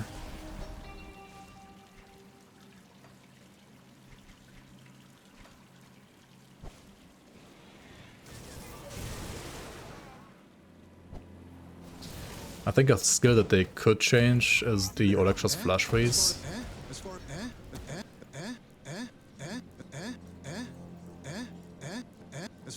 like looking at the Raven from the Berserker. So, Berserkers, Ravens, Cold Snap ability kind of feels like the ethereal what OFF should have been.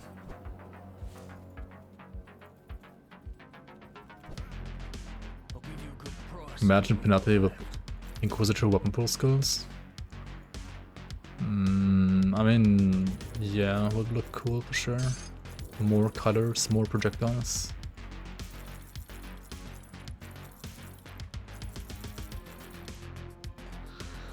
Would be like a way different way of balancing the skill as well at that point.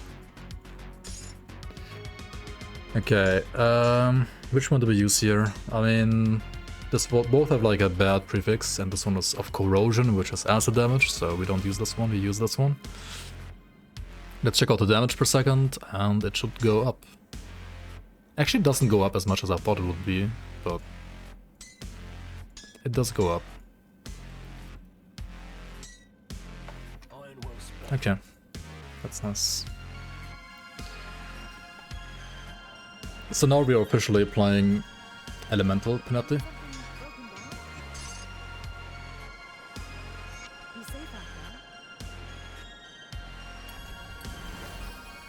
Which I think at this point, yeah, actually doesn't like scale up the damage as much as I would like it to, especially because I do have Arcane Bomb as well, which also has like Aether resistance reduction. But going forward, it will be way easier to scale just one damage type. Okay, now that we have Harp, I think we can work on the Crab next, right? Yeah. Crab it is. Reckless Panetti, playing Panetti and no Toma, what? Yo, Hamel, welcome in.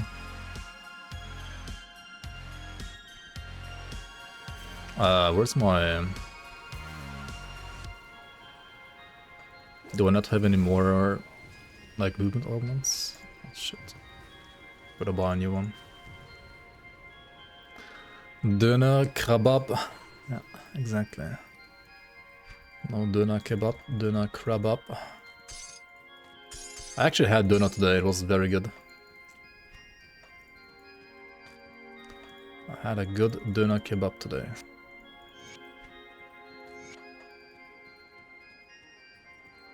What was the Panetti buff? Well, it was all buffed. It is buffed all around. Döner mit alles, Döner mit alles, mit Schaf. Ja.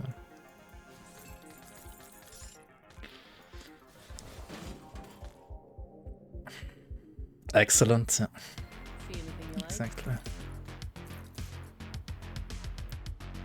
Iron well spent. How big? 20% better? I don't know. Oh, I'm fucking blind. It was down here. I am so blind sometimes. Holy moly. Sauce. They have like a homemade sauce.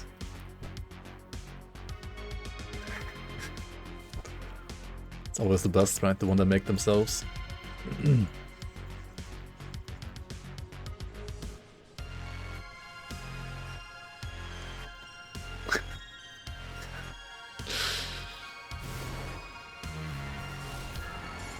Yeah, it's like two different sauces, right? One's like some yogurt garlic sauce, like kind of like the classic, and then there's like another one which is more like a bit like with, I think it's like more reddish, so like maybe some, I don't know, like what they have in there, maybe like some curry or chili or tomato, I don't know exactly, but both are pretty good.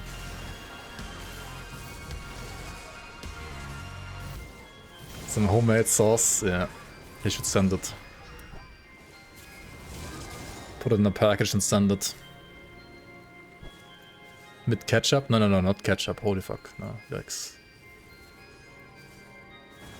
Yeah, more cocktail-y maybe. Something like that.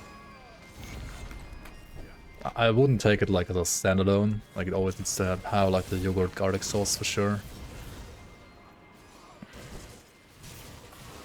Like what a cocktail sauce, exactly. Needs that like black water pepper in there.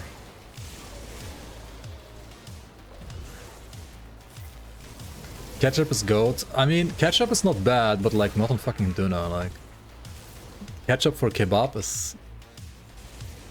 That's a sin, dude. You can do ketchup for like, I don't know, other stuff.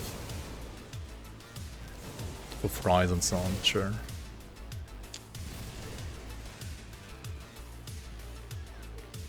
But not for tuna. Not for kebab.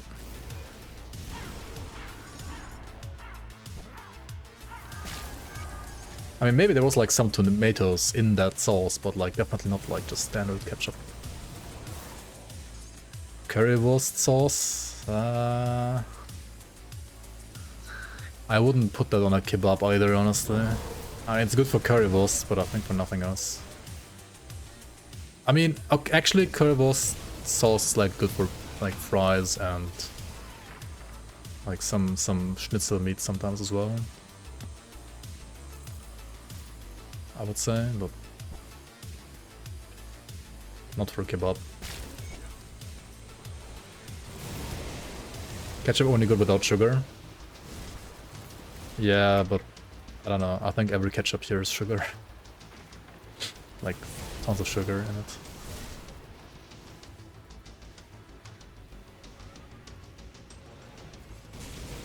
Reheated homemade pasta for breakfast. Rated. I mean, I would eat it. 100%. I mean, I eat like anything that I made for dinner, just reheated for breakfast, like all the time. I don't mind doing that at all.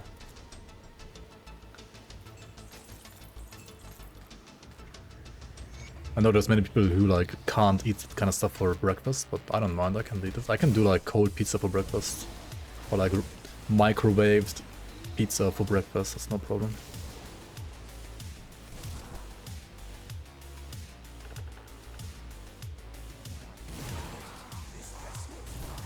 Remove the garlic sauce and tomato sauce and put everything in the currywurst sauce shower. Holy fuck. Cold pizza for breakfast is the best. Yeah. Yeah, like either microwaved or like cold is also fine, honestly. How would I rate Panetti Arcanist in the current game state? Like for leveling at least, I think it's A or S tier even. I think it's like really good now for leveling. Like actually really good. Like, okay, at least A tier. I'm not sure about S because you still have to like spam, right? It's not like cocktail where you can just like throw it and run around in circles. So because you have to like stand still, maybe only A and not S, but it's definitely very good. Well, you weren't lying. You don't like cold pizza? I mean, I like warm pizza more than cold pizza too.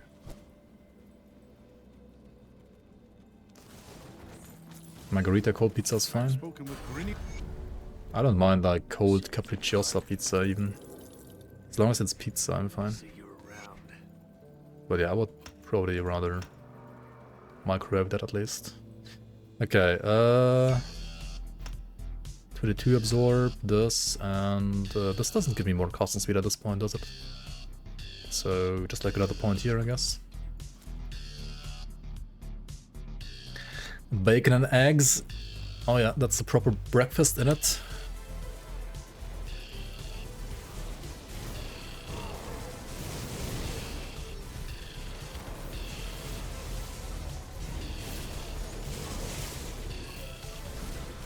Or heated in the pan. That's true. Actually, like pizza heated in the pan is better than microwaved. That's true. That does taste better. That does taste better indeed.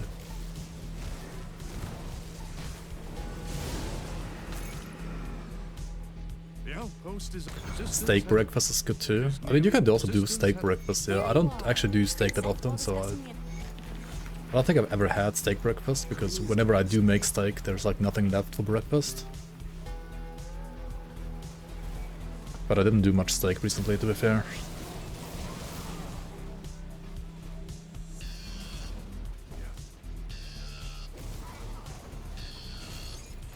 Do the bacon and eggs and the steak fat after, like, taking out the steak? Yeah, that sounds good. Why not? That sounds good, good. You can add 2 cubes of ice to the pan with a slice of pizza. 2 cubes of ice.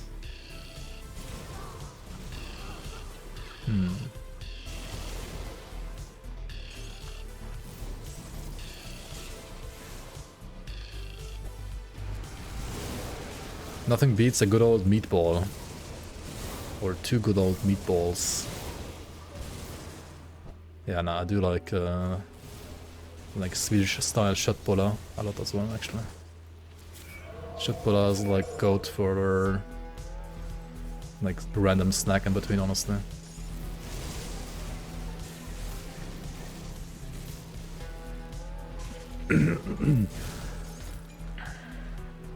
Shitbullar? No, köttbullar, right? Köttbullar. That's how you say it, not fucking köttbullar. Like, get out of here with your köttbullar, right? Holy fucking German pronunciations of Swedish words, yikes, dude. It's köttbullar. Shut. Meatball is a winner even on sandwich, yeah, I agree.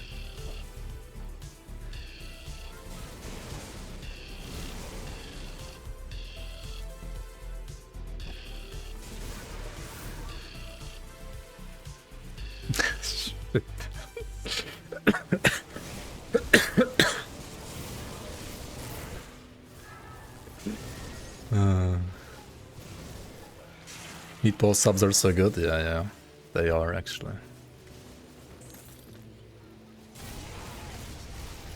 Simple and easy and good.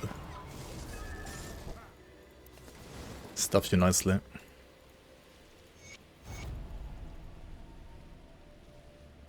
Why is this guy like suicidal, man? Like, just send him back.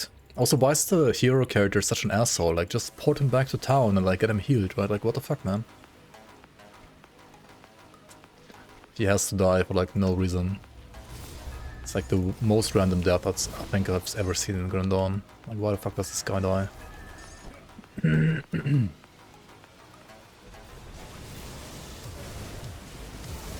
A good pretzel is good, but honestly there's so many bad pretzels, I have to say. There's so many bad pretzels. Honestly, like, I think bad bread or like bad like subs, you can still eat them. But like bad pretzels are like not even edible, I think. They are like so much worse than like a bad bread or like a bad sub. Maybe I'm just like too picky with pretzels. I like very picky with pretzels.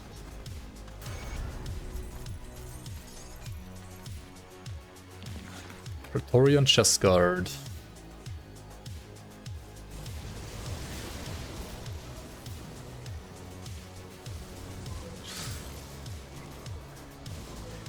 Recently, I think I was like chatting with some other playtesters and also like Zentai.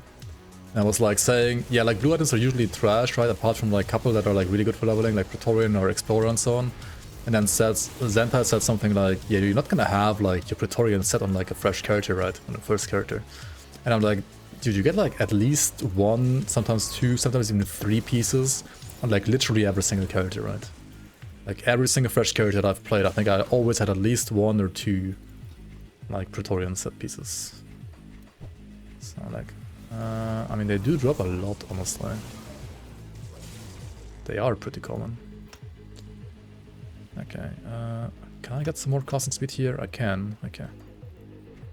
That's cool. But I should have like probably put more points to Overload, honestly. Like more offensive ability and like Aetherus. Would have been more like point efficient at this point. You can't ever finish Herald set? True. I've never ever used Herald set because you only ever get the jacket. Like Praetorian is way easier to complete than flippin' Herald. Like by the time you finish Herald set, you're like level 70 and that's level 35 set, right? You like never use Herald.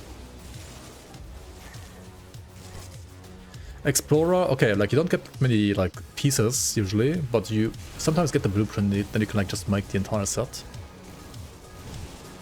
Which I've never done actually, but you could do it.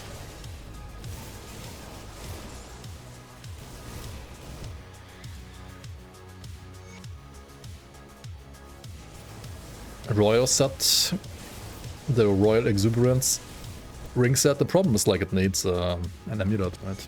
And amulet usually has skill modifiers, so So this is preliminary report. It's more often than not actually something you don't want to play. The rings are nice though. Then what else is there? I mean, I think the, what's it called? The Valiant set's actually really good.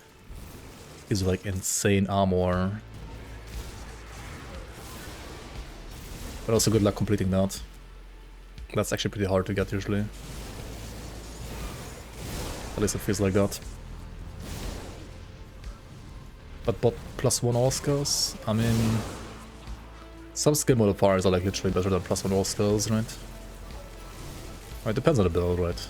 If you don't need an amulet in your build, then you can't play it.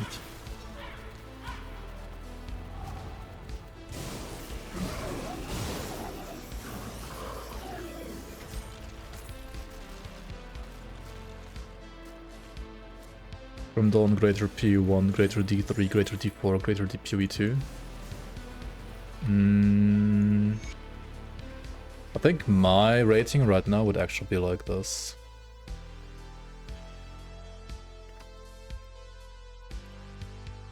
Like my personal rating. Let's see.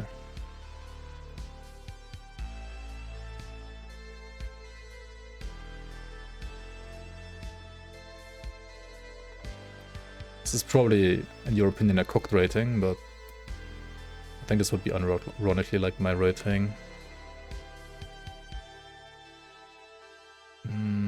Wait, first can I put Fighting Quest in here too? Or Torchlight 2. And what else is there?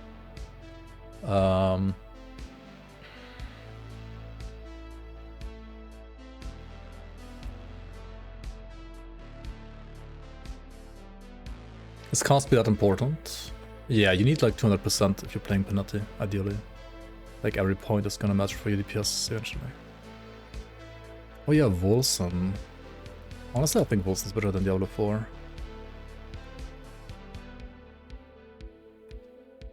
I've never played Vanessing and Victor Run, no idea about those games.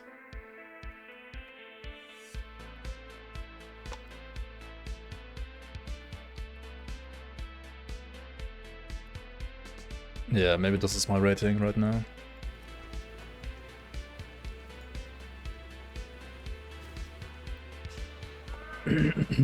I think Diablo 4 is the best Diablo game, personally, because I think all other Diablo games are even worse. I can see Diablo 2 being good like 50 years ago, but it's not 50 years ago today, is it? Come see what's left of my wares.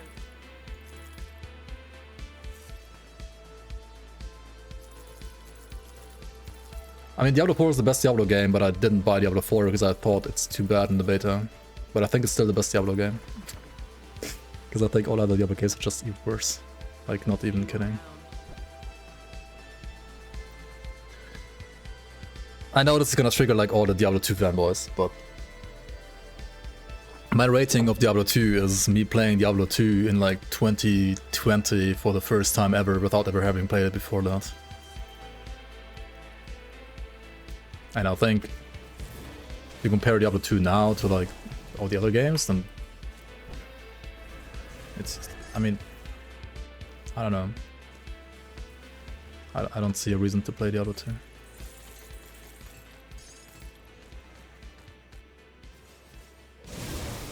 To be fair, that was also like pre-Resurrected, right? I did not play Diablo 2 Resurrected. I was playing the original Diablo 2 like shortly before Resurrected came out to like basically decide whether or not I want to buy Resurrected, and I decided to not buy it. Ellie is Last Epoch, which I think is a decent ARPG. It's certainly not as good as it could be, but I think it's actually kind of decent.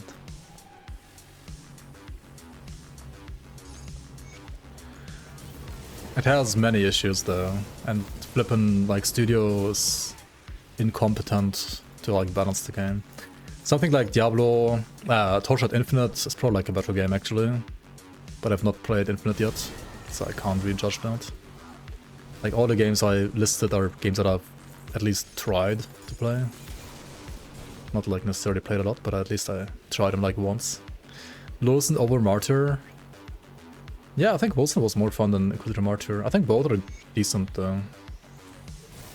I think Inquisitor Martyr at least like has some like interesting takes on ARPGs in general.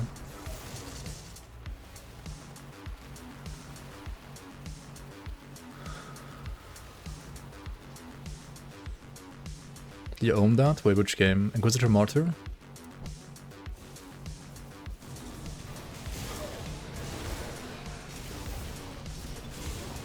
Or Last Epoch? Last Epoch has no DLCs. It has like an in-game shop with like it has like MTX like FoA, right? But it has no like DLCs.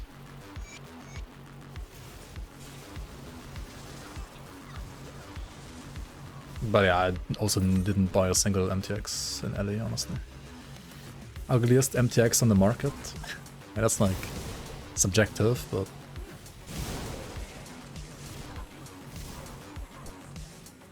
yeah, I'm not. I don't know. I'm not like a MTX buyer myself. I mean, I played PoE 1 and PoE 2 without stash tabs. Right? I didn't pay a single cent for PoE 1 or 2 so far. Like I'm playing with default stash in PoE. I'm too stingy with MTX. I don't know. Actually, I did buy the Grim Dawn MTX, to be fair, but also and I play this game too much, and also like myself benefiting from the game, so I think it's fine to like give some money back to for like MTX. In LE, I guess you could say the same. I did like financially benefit from like streaming that game too, but like I said to myself I'm not gonna buy any MTX before they finish the campaign, and I still haven't finished the fucking campaign, so yeah, still waiting for them to finish the campaign. Like, well, at least 1 year after full release already, right? Like, how can you like release a game without full campaign? Not call it early access, I don't know, man.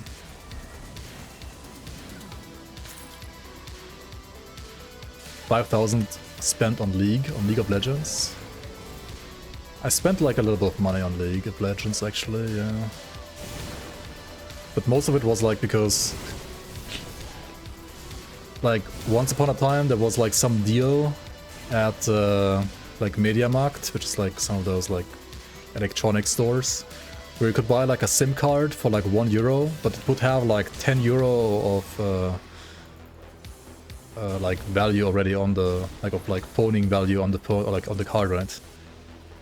So it was like €10 for €1, and you can actually like use those €10 to like buy like points in League of Legends, right? So I bought like as many as I could, and because I had a friend working at that store back then, I could just like buy like 20 of them, and he would just like tell his boss, yeah, like that's totally fine, like he's not gonna use them for like any scam, right? Or something like that. So I think I basically like invested €20 and got like €200 out of like worth of stuff in League for that. That was pretty much like all that I ever invested into League.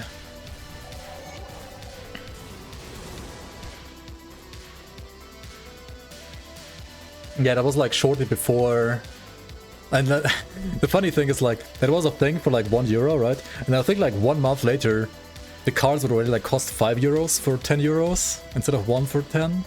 And I was like, is it still worth it? I was like on the edge. It was like kind of not worth it at that point to me anymore. And then I think 1 or 2 months after that, they were like €10 for €10, and also like most of the other companies will also get rid of like mobile payment. I guess maybe like people like me exploiting the system were like part of the reason why they get rid of that. I don't know. Possible. Possible. Okay, 16% casting speed. Let's get some more like OA and Aether Rest here. I don't really like need it right now, but like Ultimate it would be nice to have more, right? If I wanna try Grim Dawn, which build would you guys recommend? Similar to Dream or Zeal Paladin from Diablo 2? Zeal Paladin is just like a default attacker, right?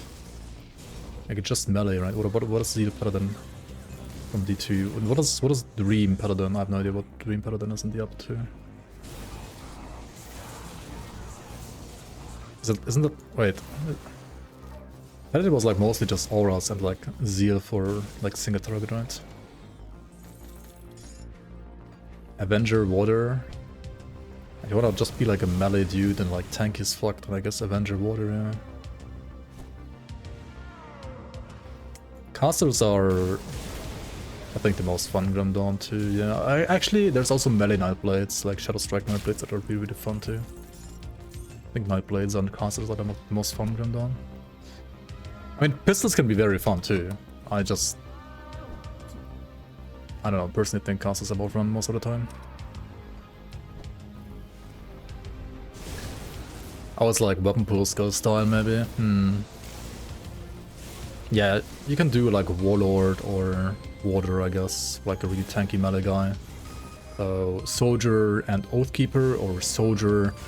Like, okay, if you want to use a shield, then you go Soldier Oathkeeper. If you want to play a two-hander, then you go Soldier Shaman. Basically that.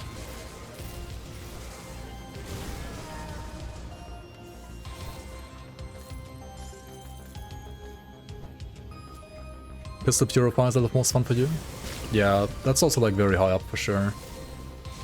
But I think now it's also like a lot better.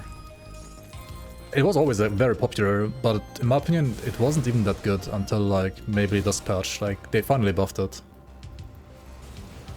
But it was like squishy and you had like no movement speed.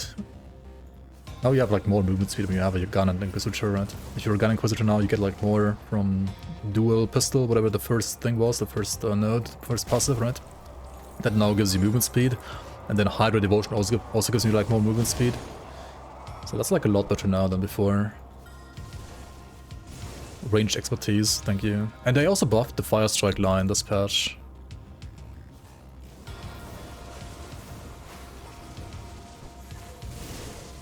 So yeah, Pistol Purifier might be something that I want to play like after these Arcanists, honestly, as well. Like I mean, I gotta like do all the classes for like single class leveling testing, really. But I might like play a Purifier as well on top. Season 8 starter build locked in, Purifier, yeah. I mean, why not?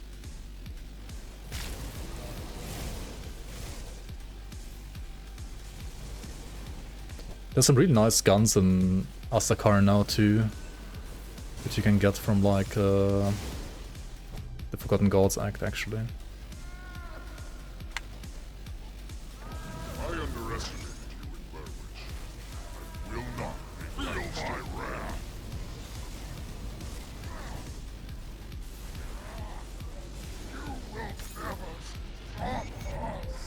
You will never stop us.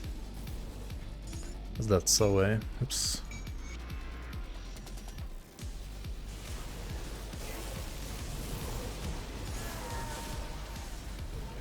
And if you combine it with Berserker, you can get even more max movement speed, right? But I mean, then you don't have Fire Strike, so...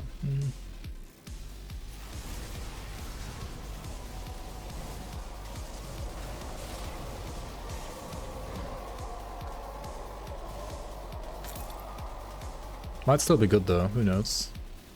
If there's like proper itemization for it.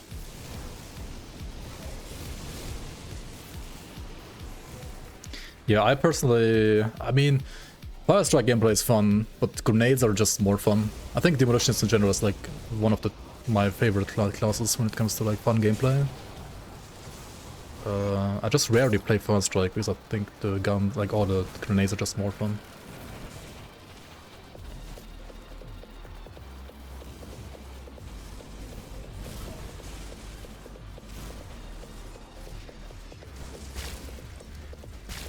Didn't somebody say like earlier like Fleshworks is his favorite map, he would like to live here? Last time I played this, like what the fuck, dude? What is wrong with you?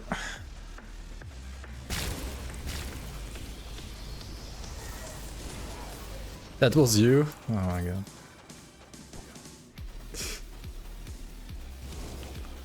Nothing like getting absorbed by the flesh walls. Nothing like getting impregnated. Oh no shit, I can't even talk. Nothing like being pregnant and being like a just a machine womb for the ethereals, right?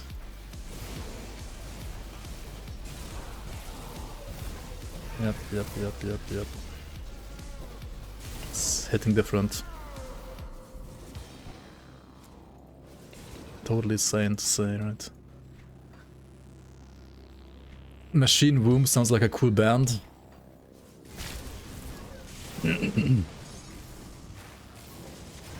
Like the 1 and 6 are sleeper. Resident sleeper. We don't like the ethereal acts.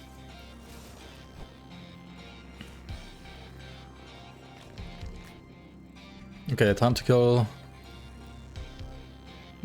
the giant rapist. I mean, Theoden.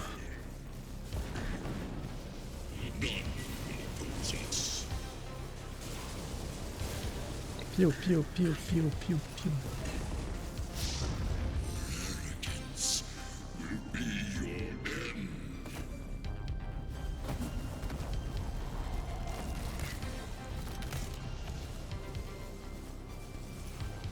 Pew pew pew pew pew pew pew pew pew pew pew pew. Just stutter step a bit, right? Keep your distance.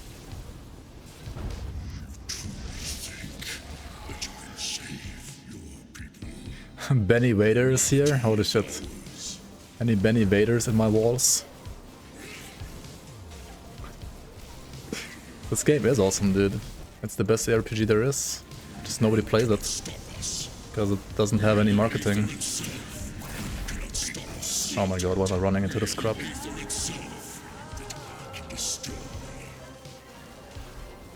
Okay, it's the best single player RPG though, I gotta say, right? Like, the multiplayer is a bit skipped. Yeah, it's not live service, it's not trade and so on. But if you do like seasonal gameplay, there are community-made seasons which are with an actual ladder, with actual cheat protection and so on.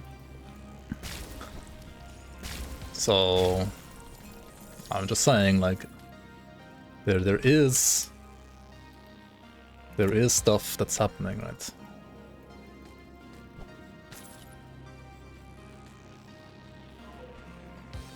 Grim Dawn does have a competitive scene, even though it's maybe not like that crazy big, but... Last Epoch dev stream, 9 viewers. Wait, what? They just started, right? That can't be true. Also, I don't fucking get it, like... Captain Wilford tells me I was... I mean, I say this every time whenever like somebody like talks about the live stream, the live stream. Why the fuck are they streaming every week? They're streaming like every week and not showing anything. Like, stream like once a month instead and like actually show stuff. Like, why the fuck are you streaming every week?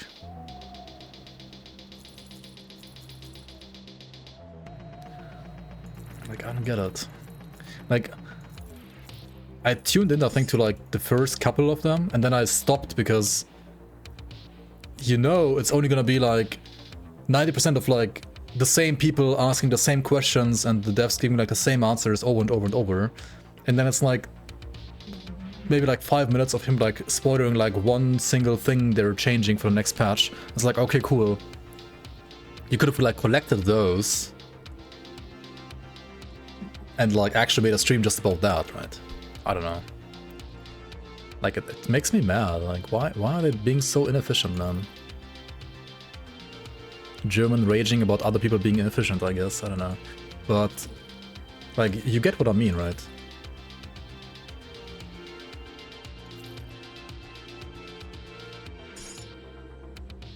Like, they're always, like, teasing nothing burgers.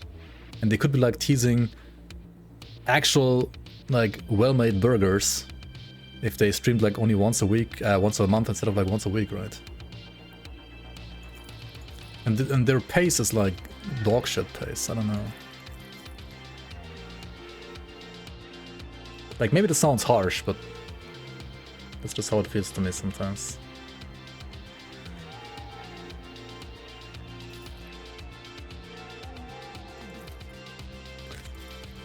To be fair, like, Grim Dawn's development updates are... They post like once a month, right? And usually they also like post something that's like actually worth talking about. Not always, actually. I do have to say, like, sometimes they also, like, aren't perfect. Certainly not. But I feel like on average, at least, it's, like, more impactful stuff. And I mean, they're also, like, actually patching their game in the meantime, right? They're actually, like, pushing out big patches that... Like, one single, like, balance patch in Grim Dawn, like, one X.X.X.1 patch, right? Has, like, more lines of balance changes than, like, the literal 1.0 patch from last epoch. Like, what the fuck, dude?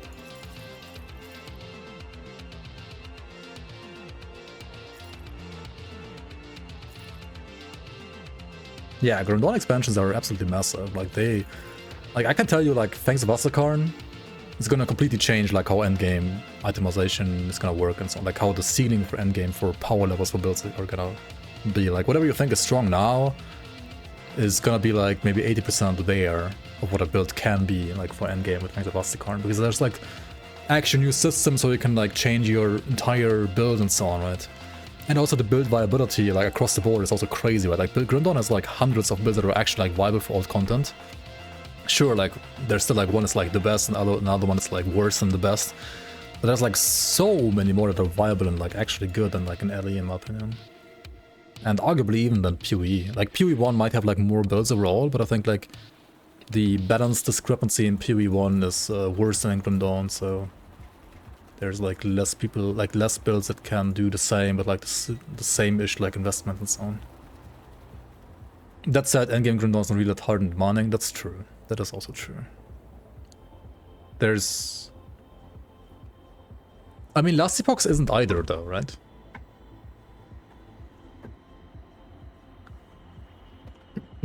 That's true. Like the Kalandra, no, not Kalandra, whatever it is, like the latest league. I did play the latest league, PoE1 as well, like last summer whenever it came out. Like melee felt a lot stronger for sure. Settlers, yeah, Settlers. Yeah, that's true. I mean, I would still say like PoE.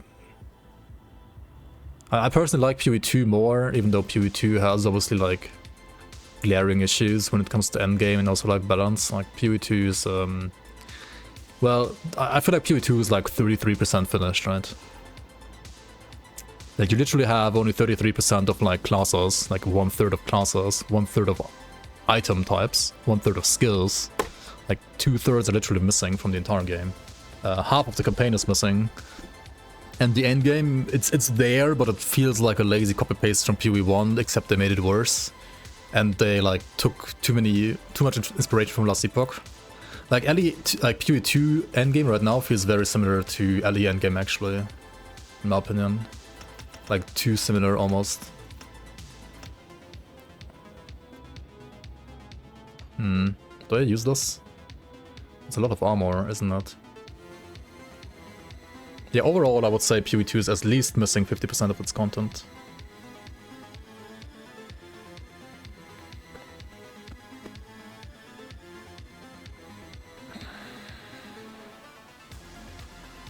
Botaji Advogado, welcome in. Hello, hello. Goomba, how you doing? Welcome in. The last stream before release was packed with people less than a year ago, and now it seems they are drifting to nowhere. I'll talk about Last Epoch, Nico. Last Epoch, yeah. I mean, I knew how fast their development process is before release, because I played the game like in the 2 or 3 years in early access already. And already there, it was a glaring issue that they're like not developing stuff that fast. But they hired like many people, so I was like, okay, they're surely gonna like speed up process now, right? But it's literally still the same. Like, how is it still the same? How are they still just as slow as before? I mean, I don't know. And also, how can they not have like one guy? Like, they just need like one guy that actually looks at balance properly and balances things. Like in Grim Dawn, right? Like all of Grim Dawn's balance is also like done by one guy, basically, like just Xantar usually. And it's so much better than like in LE, for example. Because they actually balance their game. Like LE, sometimes I feel like they don't even try. Like, what are they doing?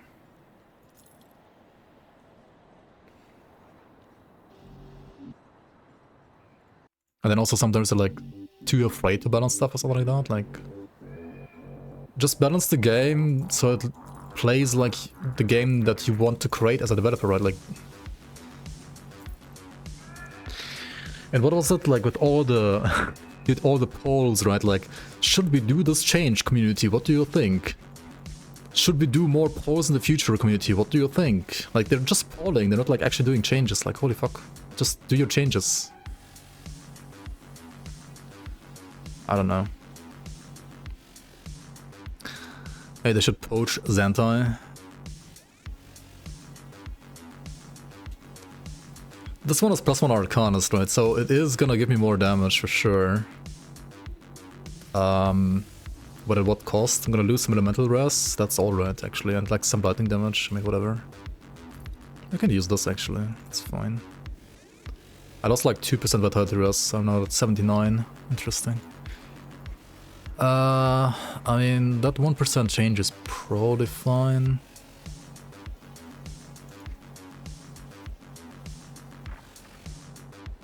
What about these shoulders? I don't need the current shoulder anymore, right? I don't need any Aether to metal anymore, because my metal already does that now. This one has vitality resistance. Just put it on and see what happens. Slight Aether res problem, but I could just like put one more point in the Aether res passive, so that's fine. Should be an upgrade, right? Yeah, I think so. And I could also like invest into this, which means I need...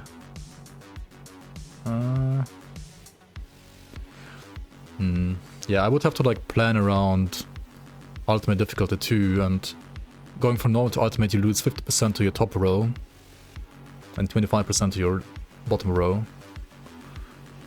The bottom row not being like that important early game, the top row being more important, especially poison or like elemental.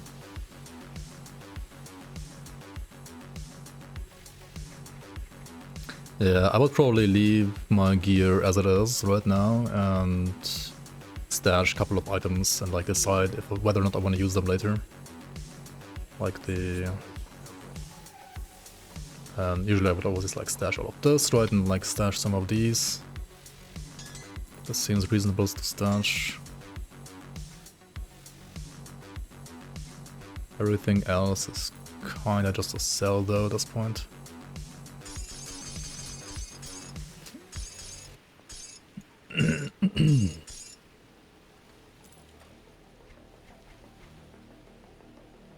Alright, and then we put like chains here, for example. We can put casting speed here, and then we take out this from these shoulders.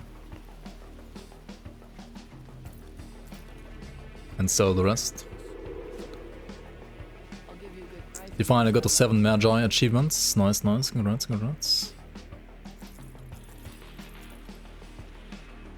Oh yeah, and we want an ectoplasm and the helmet probably. I could take out 1 point here. Don't need that anymore.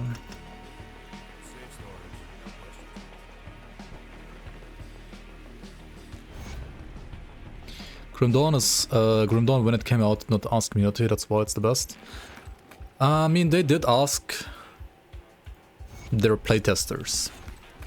Right, like they mostly listened, I would say, to the people that were actually like dedicated to the game, but didn't care all too much about like people that just happened to buy the game. They mostly listened to playtesters. I mean, not necessarily all of, like, they also like obviously disagreed with some of them.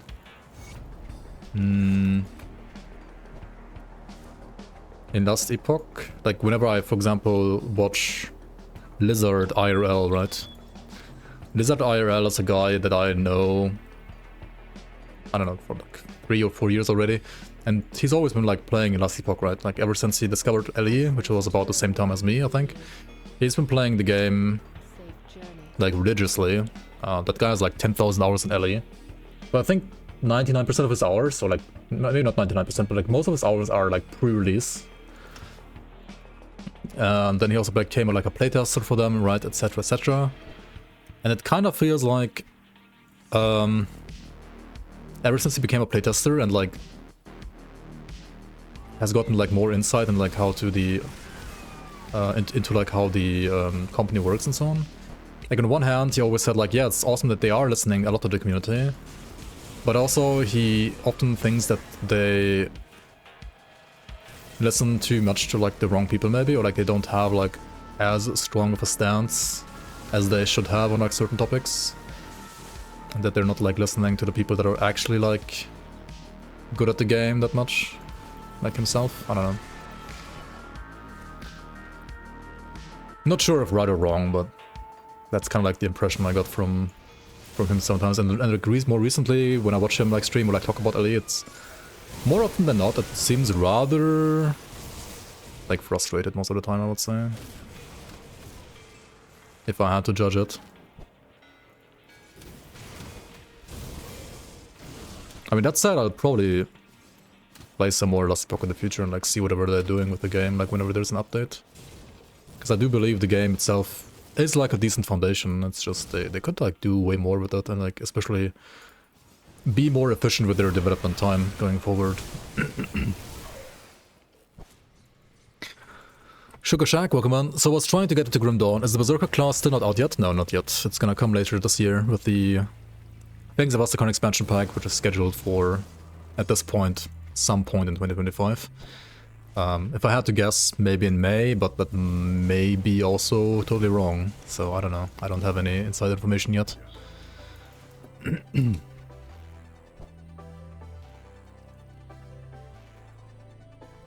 Consider that during Grim Dawn's initial release they had not social media or millions of forums. I mean, they had like Facebook, I think, and Reddit. And that's pretty much it. I don't know if they ever like made ads anywhere. They just like made a post on Facebook in their like Facebook group that they made themselves. But I mean, people had to like follow them Facebook first to even like see that stuff, right?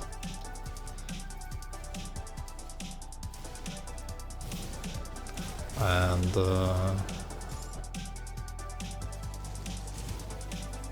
I mean, I didn't know the game existed when it came out either, honestly. Like, I discovered Grim Dawn in late 2016 when it already was out for like half a year.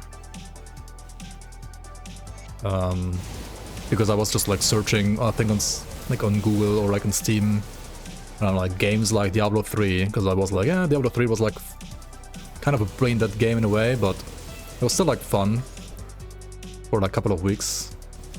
I would like to like play a game like Diablo 3 again at some point. And then I found Grim Dawn and I was like, holy shit, this game is actually way better than Diablo 3. It actually has like build diversity and stuff, and you can actually like make more builds. In Diablo 3, the game like kind of like made the builds for you, right? Whereas in this game, you can be way more creative. I mean, ultimately the game also like still makes the builds for you somewhat, even in Grim Dawn, of course, but at least gives you like the perception of being able to do what you want to do. And you can do way, way more as in Diablo 3, right? You remember like early access? Holy shit. A true OG. Yeah, I mean at some point, right, like Grim Dawn was supposed to be only Act 1, with Warden Creek being the final boss, right? That was like the very, very earliest iteration of Grim Dawn.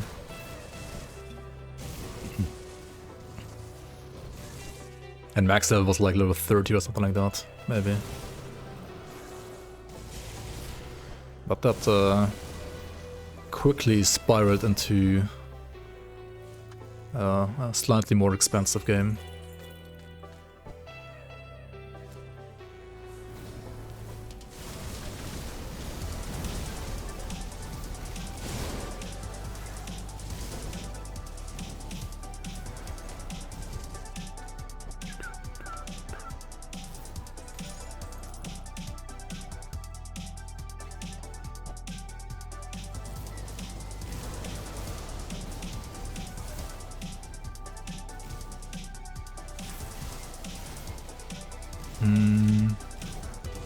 To be fair though, the base game Grim Dawn had like level 85 max level and did not have skill modifiers on items. And to me personally, I mean, base game Grim Dawn was great, but didn't have quite the replayability that Ashes of My Mouth like gave the game. Because skill modifiers, as OP as they are in some situations, I feel like they do like a lot when it comes to, oh, I found an item, hey, it has like these modifiers for that skill, that sounds very interesting. I wanna try that skill. And also it makes you go many times, oh shit, you can actually convert the skill to this and that, but like to this and or that, like other damage type. How do I play it now? Like it changes, like I think it makes you like think way more about like how you can play different skills and so on and so on. Makes you like reroll more often because of that. And they're even like farmable, right? So you can like just farm a certain monster type. I mean, monster frequents did exist before already, like they were already like part of the base game, but they didn't have like skill modifiers. So yeah, like for me personally, the Ashes of Mammoth expansion made the game complete, made the game like feel complete. And then I would say like Forgotten Gods was like a very nice add-on on top, but not necessarily like integral to the like game itself.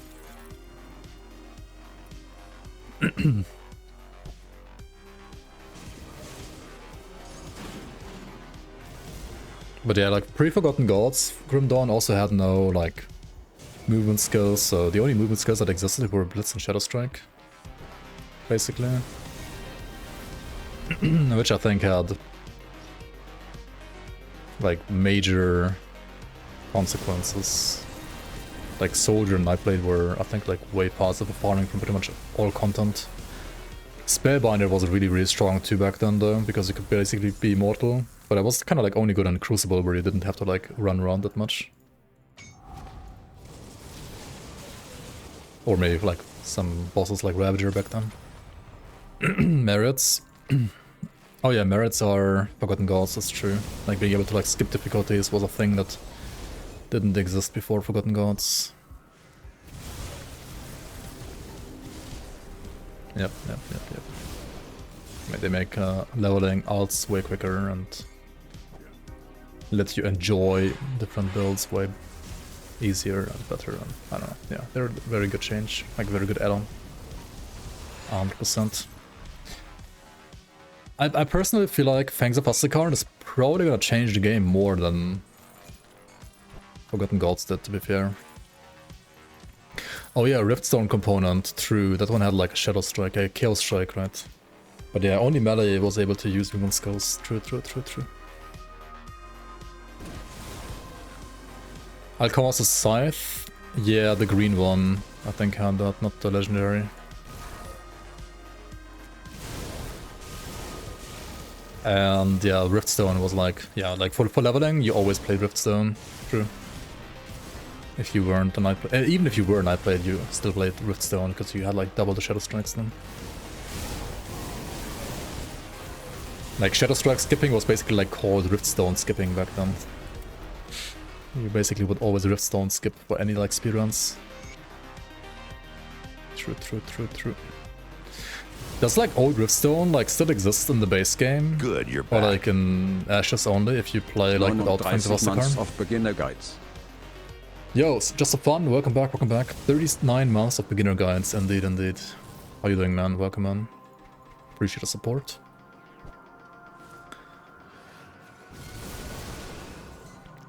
Nice transmutation. I actually am playing with any transmutations right now, I think.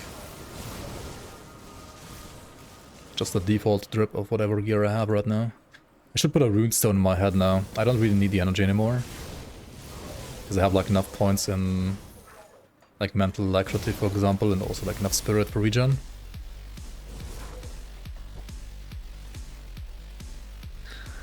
So I should like definitely invest into a runestone.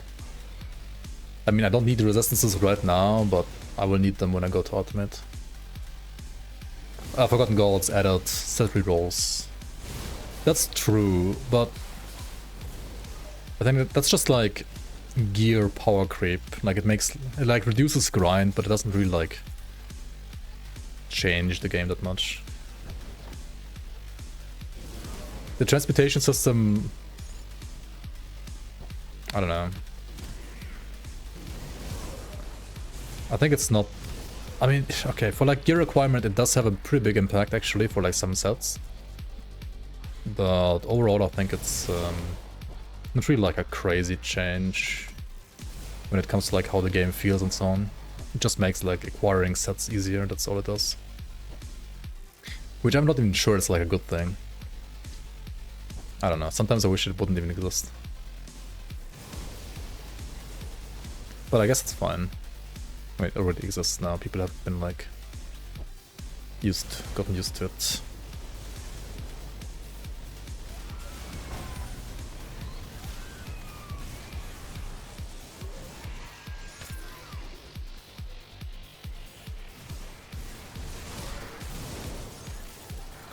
Oh yeah, we didn't actually check out the kills, right, for the leagues. For the league, last league. Well, who's like top 3 when it comes to like kills in hardcore? Which enemy? I have a playlist? Yeah. There you go. Get Grim Dawn 9 months after release. Yeah. It should be like early 2017 then, I guess. Click on this, right? Click on this and then die.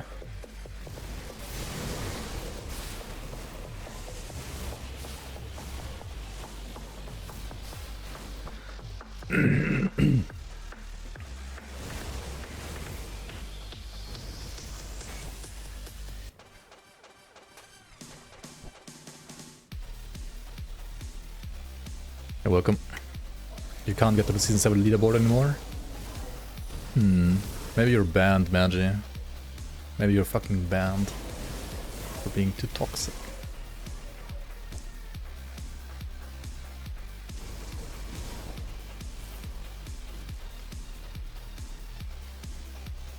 You're banned too? Oof. Too many cheaters. Everybody's banned. Okay, let me check actually. Grimdawnleague.com. Season 7 letters. Oh, it's just black. Wait, can I log in? Hello? What's happening? Is the website like down right now? It's like down, but also not down. The fuck? Ground Zero, what's happening to your website? Can you guys log in? I can't log in.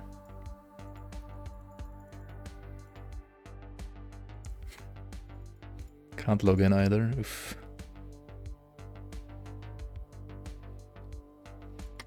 Log out. Yeah, I will inquire.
What brings you to my forge?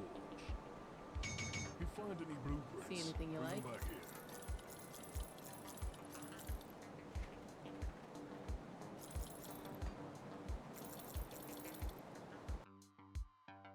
Jeez. Do you guys want to guess how expensive Season 7 was?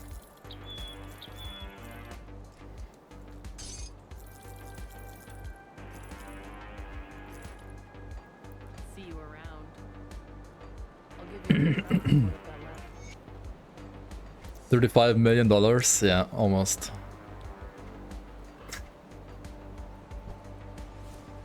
35 billion.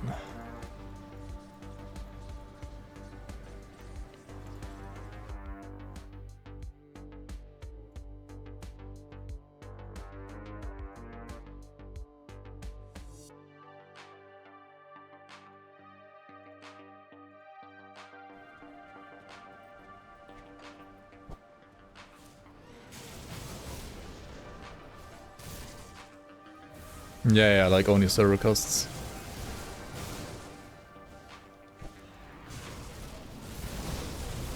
Paying people? Who? I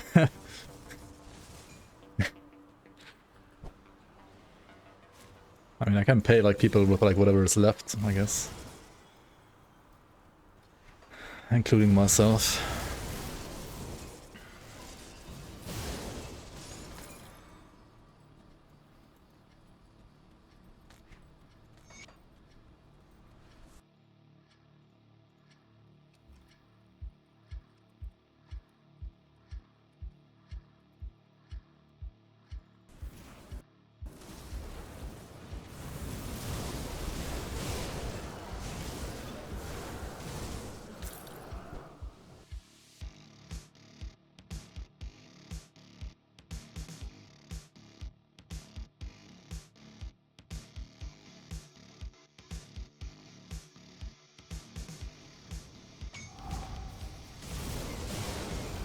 Okay, Season 7 was like twice as expensive as Season 6, actually.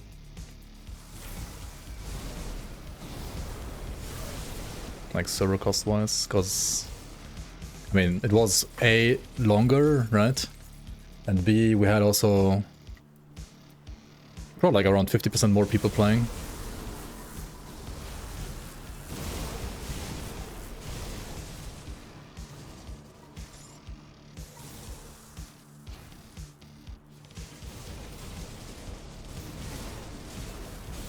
It was like 50% longer time and 50% more people, so basically like double the cost because of that.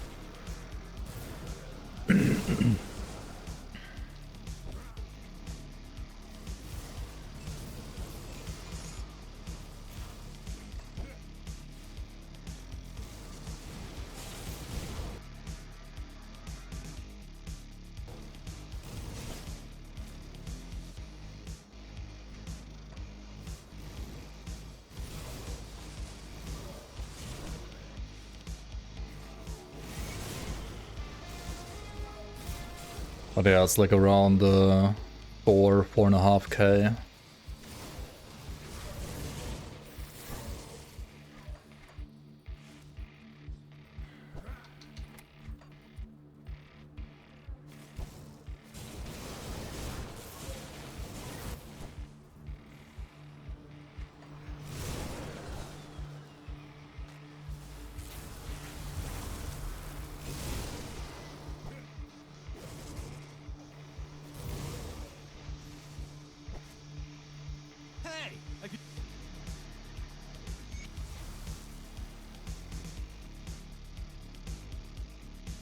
Next season, $5 to participate.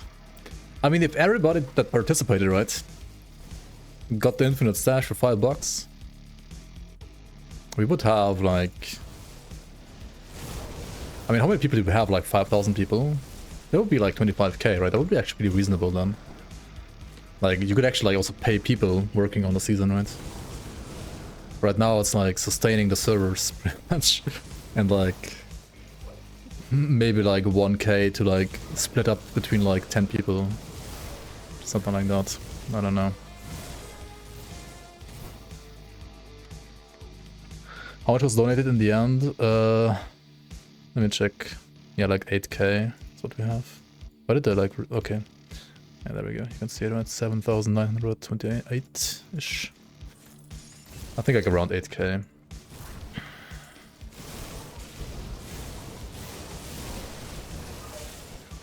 And this is for season 6 and 7 combined, actually. This is not just for 7, right? This was for season 6 and 7 combined.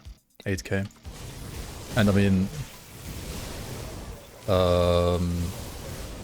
Yeah, season 7 was like around 4k server costs, right? Season 6 like around 2k server costs, so it's like 6k server costs, and we had like 8k like income, right? So.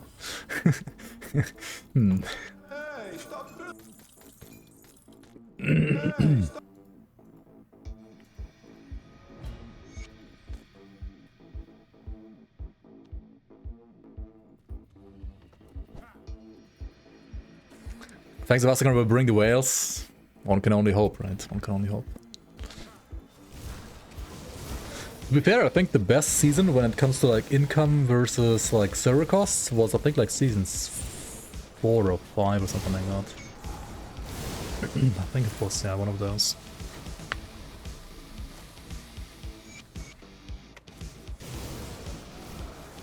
Like we have more people in, like this season, but and I think we had like many like I think we didn't have like as many whales. I think some whales like left in season 4. Or like left after season 5 maybe, I don't know. They're playing PoE2 now maybe, who knows. Season 8 introducing loot boxes.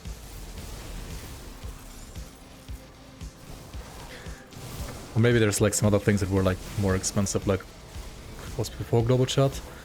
I don't think so. I mean, there's some things that did become more expensive though, that's for sure. And Ground Zero as Mr. Monday, I think need to probably like rewrite some of the stuff to make it maybe like cheaper, so like some data structures are like more efficient or something. I don't know.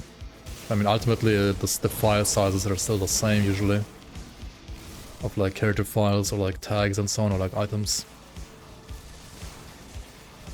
You could like only reduce the amount of like calls or like writes and so on maybe, but the season didn't bring much of terms of like new content.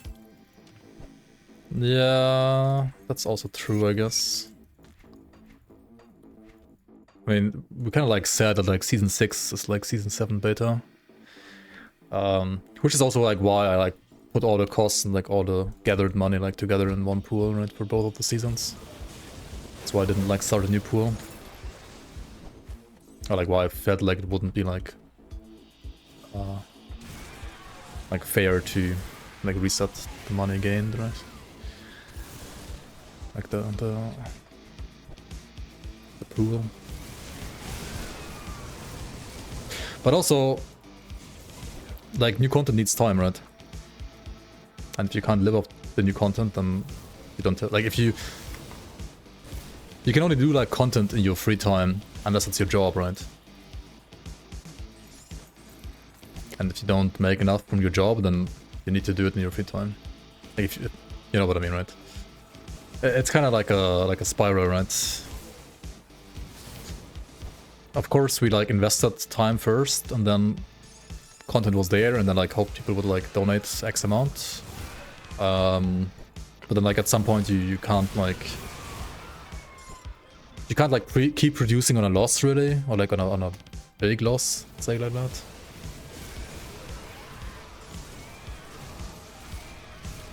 So it's basically like only free time, community driven, whatever, like hobby style. And for that I guess it's fine.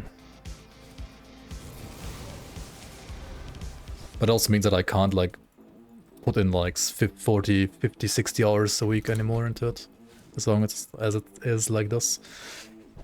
Because like for season 4 and 5 at least, I would say I don't know, it's about like tons of hours really for all the content, like all the items, etc.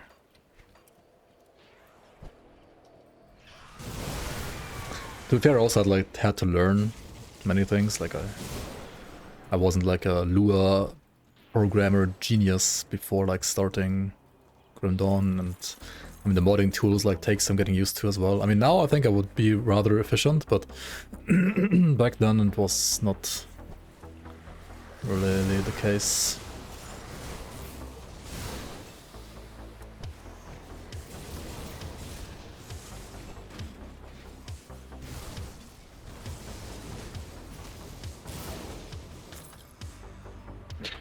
But I mean, for Season 8, right, we can just leech off Crate, right? We can just leech off them bringing new content this time instead. So, even if we don't, like, do much new content of our own in the season, and there's gonna be, like, new, like, items, of course, right? New Ghost Heroes, new Ghost Nemesis, maybe even, like, some new Super Bosses as well. We have like a couple in the works, but depends on like if we have enough time to finish them properly so they're like, you know, playable. We don't want like another Aranea incident.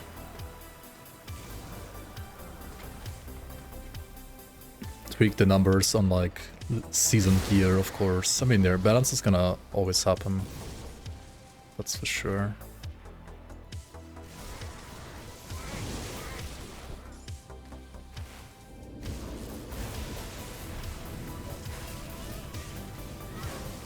But otherwise, I think we actually will, yeah, basically like try to leech as weird or like as negative as that sounds in a way. We're gonna like try to leech as much as possible from like Crate's content, and then hope that we get enough supporters, and then use that like support that we get to ideally go like more all in again with Season 9. To create even more content. But we'll see.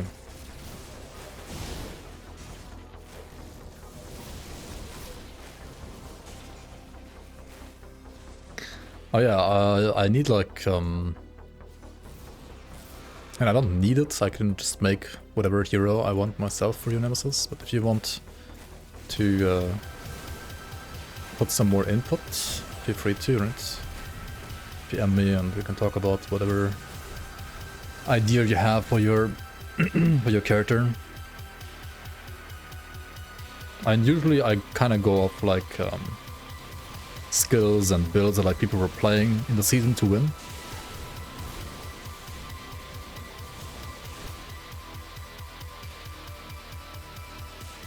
Gotta be Divider. I mean, Maddox didn't play any Dividers though, did he? I mean, what did he play? Like, played Pets, he played Bleed Blade Spirits, and Moira build, I guess, right? Didn't even play Blade Rush.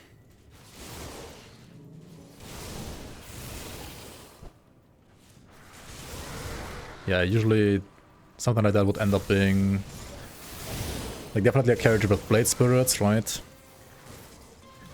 And other stuff. Maybe not the pets. Yeah, I mean the pets like only did SR, right? They weren't really like the big winning thing.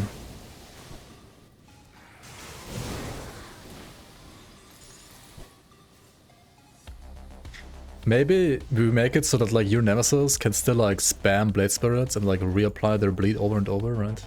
Something that like the player can never do again.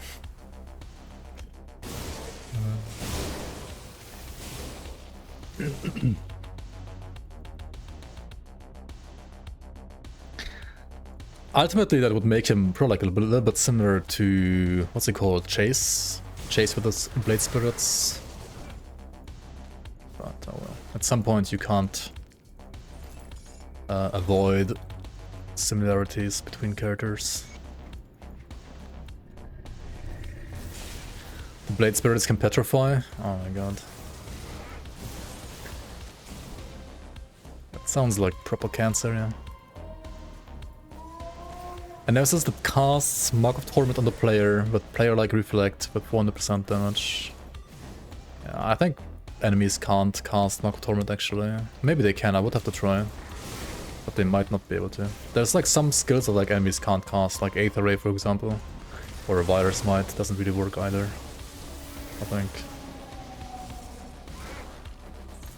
Or at least I haven't been able to make them work so far. When will Grim Dawn release the new patch? You mean the new expansion? The new expansion will release in 2025.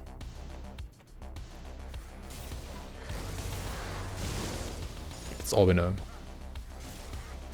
This year. Later this year. Not tomorrow.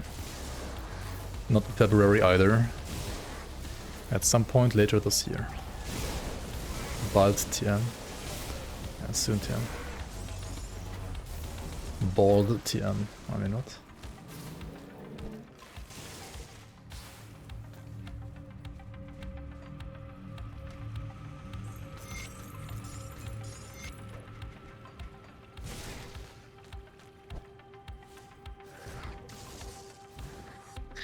I would have actually liked for some of you guys to be Hexabasticorn testers. Is anybody in our testing team a FoA tester actually?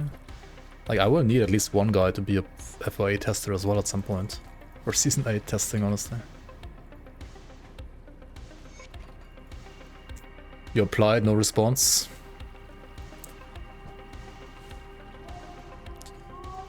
Yeah, maybe you got rejected.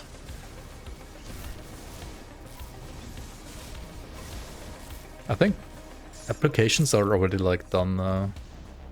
Like there are new people in the testing Discord for sure.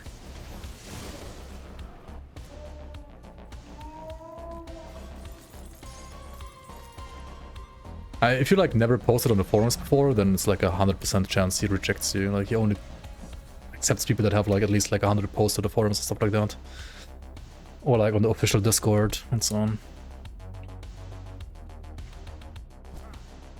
As far as I know, at least. I mean, not necessarily like 100, but you know what I mean, right? Don't think so. I don't know, like, who does he accept them? It kind of seemed like that to me. Like, only people that, like, were done many, that they have, like, done many things. Pretty randomly, I think. Maybe. I mean, there are some people that are, like, newer to Grim Dawn that are, like, not necessarily, like, endgame min-maxers, that's for sure. But, I mean, you want those kind of people, too. Yeah, like, you always want, like, a mix, right? You want, like, a mix of... And there's some like endgame min-maxers like Apanasenkov or like Irdin, right? That are playtesters that are new. Senkov might have been like tested already like before actually.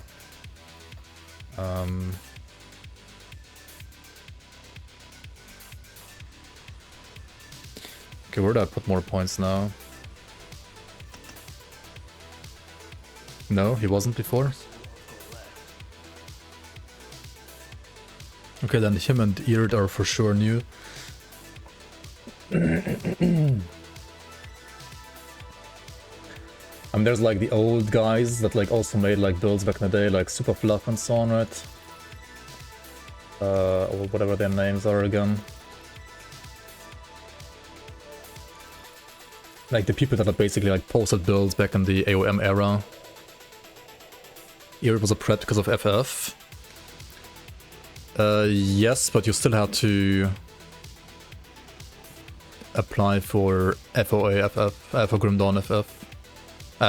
Like FoA playtest actually. Pretty sure he still applied. Like separately. He didn't get like instant access. Yeah, okay.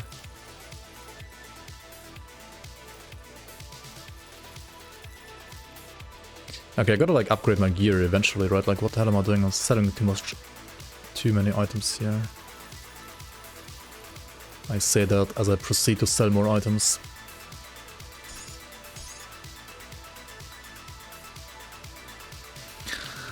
Dork Flame chest guard. I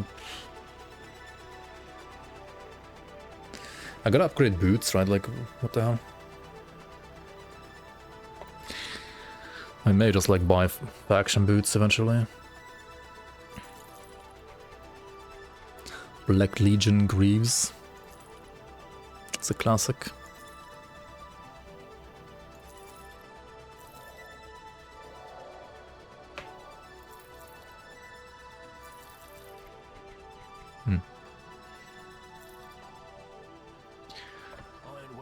Hopefully you got your Ultos, finally got your Ultos Water to do all the hardcore ultimate shenanigans after dying your first one level 91. Congrats man, congrats. That is huge. I saw you did the PoE2 run. May I ask your insights about Grim Dawn and PoE2 in a comparison view? I mean, Grim Dawn is a way more finished and polished product, but also an older product, of course. It does get a new, like, expansion, which will bring, like, tons of content. Grim Dawn, in my opinion, is way superior if you are looking for a solo self-found single-player experience. PoE 2, just like PoE 1, it's kind of, like, balanced around trade. I think PoE 1 is actually in a somewhat fine spot for SSF now. PoE 2, well, depending on, like, what you want, is 2. If you want a very, like, slow progression and kind of, like, sloggy RPG, then I think PoE 2 is for you. But yeah.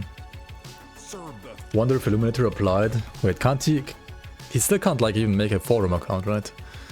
That's like where it already struggles. So welcome in Edo, how you doing, man? Long time no see.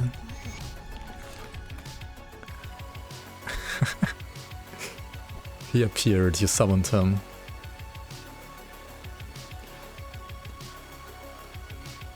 I think PoE 2 is a great game too, like in its own way. It's just very different from Grim Dawn. But PoE 2 has issues and it's not finished, and it's like, I don't know, at least 50% of the content is missing, like 2/3 of the classes are missing, 2/3 of like the weapons that you can use and thus also skills that you can use are missing. 50% of the campaign is missing, the end game is like semi-cooked, I feel like. It reminds me actually a lot of Last Epoch, the end game, for some reason. And but I actually think it's more hardcore friendly than PoE 1, I gotta say. I think PoE 2 is more hardcore friendly than PoE 1, personally. Maybe just because I played it more and like got into it more.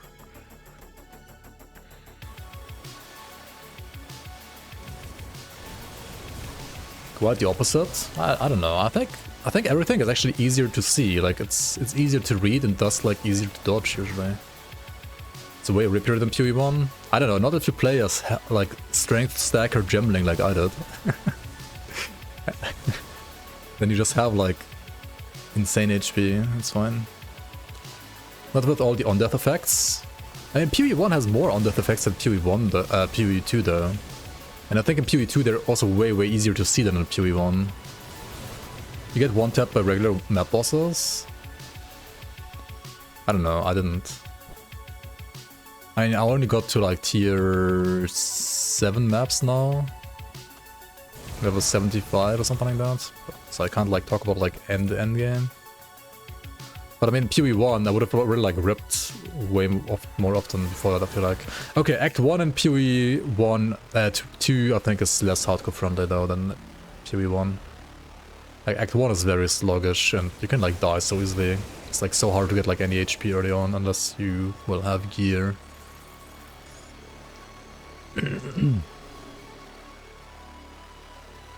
Visual clarity is out the door, I guess, but I think it's still better than in PoE 1, like no joke. Okay, what is this? Rip to Black Crow.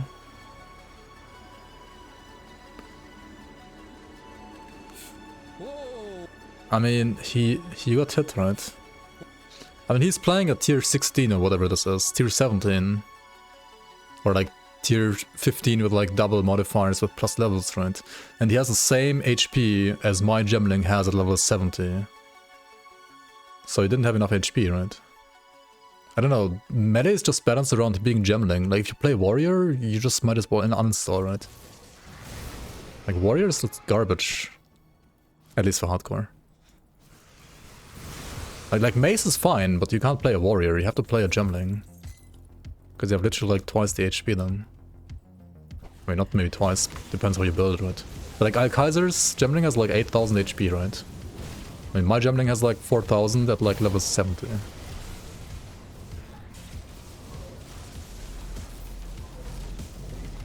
But maybe that's also like considered OP as fuck and it's gonna be... I mean, Gemling is probably gonna get nerfed, but honestly I think Warrior needs buffs.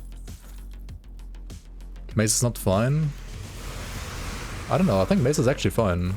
Mace is more fine than Quarterstaff, like balance-wise. I think. Quarterstaff has like Ice Strike and like one other skill that are like Giga OP, and the rest is like, do you even use those skills? Whereas Mace, I think, you can technically like use all skills actually, almost.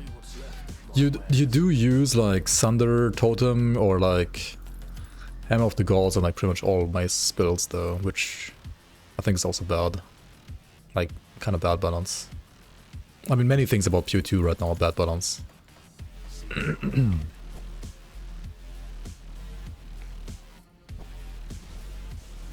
I don't know, maybe I'm just like biased. I like PoE2 more than PoE1.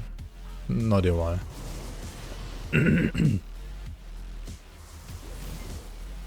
I mean, you can do like Perfect Strike and Thunder Totem, right, for single target too, but you could also do Hammer of the Gods on top, right? And it's always better, I think.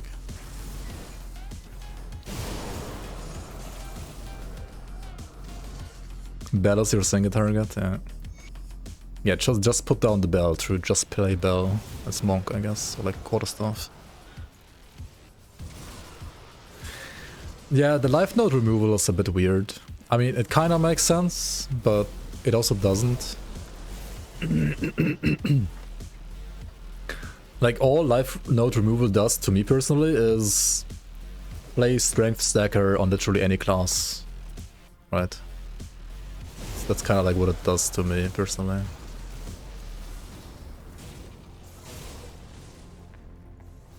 It's also like one of the reasons why I'm like not playing PoE2 anymore, honestly, right now, because I feel like the builds that are like fun for me to play and are also like hardcore viable at the same time, there aren't many. And it's also so frustrating to like try to make a non-strength stacker tanky without like trading for like certain items that like make you insanely tanky with ES. But like if you can't do that, then it's just, I don't know, it feels bad. Like bad progression. And also the scaling and like damage of spells in general, I'm not sure if I like it either. I think it's easier to scale like weapon damage, like weapon damage based attacks actually in PoE2. At least to me. Strength stacker isn't even good on non-gemling. Yeah, because warrior's trash, right? Yeah, kinda. What do you like Grim Dawn the most? So Grim Dawn, first of all, well, to use this talk that not everybody like would agree with, but I guess you could say like it respects your time more than say PoE. It respects your time more, and like Solos I found you can play like more builds from like start to finish and enjoy more builds like throughout the entirety of its like life, or like its progress. Whereas in PoE games, I feel like the progress stagnation at higher levels it's kind of like bigger. Like you're running maps a lot longer without like anything really happening to your character, like progress wise. And I think Grim Dawn has more of that, like quicker back to back, like more progress quicker. And just like an easier game to like get to max level and to get like the gear you need. So you could say like in that way it's maybe like a more casual game or like requires less grinding. And while I do like RPGs a lot, and obviously every RPG needs like some grinding, I don't necessarily like overly how do you say that in English? Like I don't like too much grinding that much personally. I like the combat of RPGs, I like the stories, I like rushing through maps or whatever to kill like stuff and like get loot and like get upgrades and so on. But like grinding over and over for like the same thing is not really my cup of tea, because I think it becomes a little bit brain dead at some point. I know like many people do enjoy that, especially like people that play Diablo 2 in the past. They enjoy like running Bale like 500 billion times, but to me it's just boring because there's like no content variety, right? You're doing the same shit over and over. And obviously PoE2 endgame is not quite as bad, but it does feel a bit more stale than like Grim Dawn to me right now.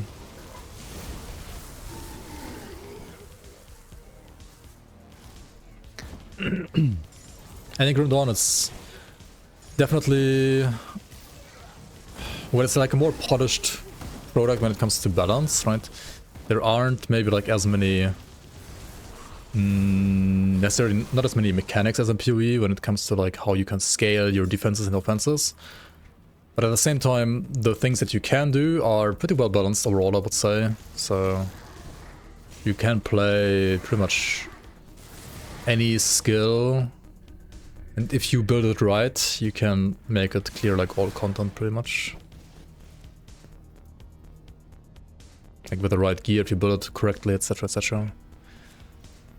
And like the disparity between like a top one, like the best build in the game, and like, I don't know, like the top 100 build in the game. But like it's not as big of a disparity as like in other RPGs. Like there's just a like overall like bigger variety of like builds in my opinion in Grand Dawn. That are also like viable for all content at the same time. And that also all of them like not necessarily like require absolutely insane investment into like grinding all too much. I mean, there's always going to be like some builds that do require more gear and do require more grinding, and some that require less grinding. But overall, like the amount of grinding that you have to do in Grand Dawn is not as crazy as in PoE, I would say. I mean, the game is like balanced around like solo save point, right? And PoE is like balanced around, I guess, trade more so than solo save point. That said, I do enjoy solo save point a lot in PoE 2 as well. Like it's still a lot of fun. But I think certain builds that like require certain gear seem like way further out of reach in like PoE 1 or 2 than in Grand Dawn to me. Maybe it's because I haven't played PoE as much, but it's kind of like how I feel about it. Totally fine with grinding when there is a clear goal to work towards, like PoE pinnacle bosses. After that you get kind of bored rather quickly. Yeah, I think PoE 2 doesn't do the best job at like kind of like giving you goals right now for endgame. It's just like, do 10 of this map, do 10 of that map. I'm like, okay, I did it. Now what? Like the mechanics. I mean, okay, like the campaign is not finished yet, and once they finish the campaign, they might give you like a better like lore reason, or like generally like reason to like progress certain mechanics a bit more. Right now it seems a bit like just random, like you are in endgame and then you have all these mechanics and then they just exist, and I mean you can run them, you don't have to run them, but you can run them. Which I guess is fine for many people, but it feels a bit... Yeah, like it would be nicer if there was like some better like lore integration maybe. Right now it feels not that good. But I mean, I guess that's just because it's like early access and like 3 more acts are missing. So that's fine.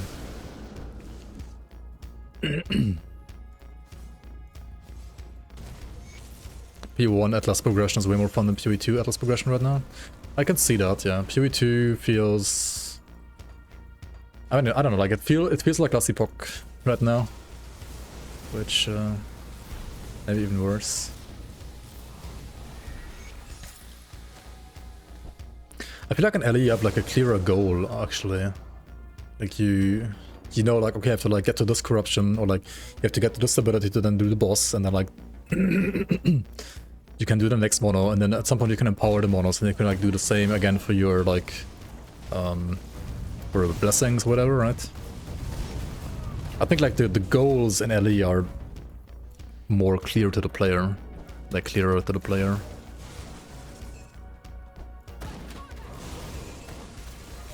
In PoE 2, all you do is like you do a map, you get no gear, then you get some money, then you use the money to gamble for rings to get some chaos rest, like an amethyst ring, then you, I don't know, gambled like 200k down to 0, you got 0 amethyst rings, because all of them are just, I don't know, like some other blue rings with like magic pine, which is actually also good, but if you're playing hardcore you can't run magic pine, because if you don't have like your resistances fixed already and you don't have like room for magic find, you just die if you like switched out from Magic Find. So you need to like get to a point where you can like comfortably wear Magic Find without dying, but it's not that easy because you don't get gear because you don't have Magic Find in the first place, right? Like Magic Find on gear is just, I don't know, man. Like once you can afford it, it like spirals out of control and you actually get like tons of items, but before that point it just feels bad because you have like such slow progression. I don't know, like fuck Magic Find on gear, it's such a terrible concept in my opinion.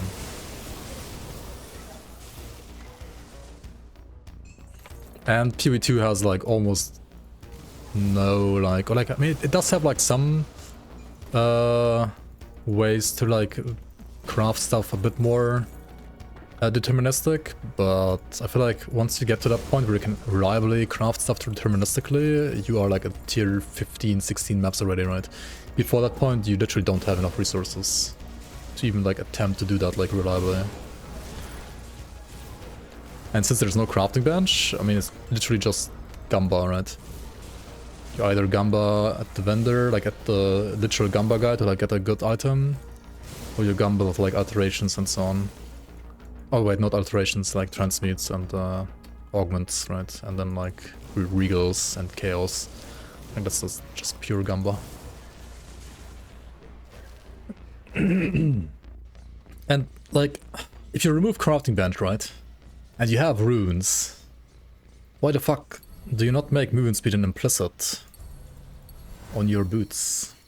Like why do boots not have movement speed implicit?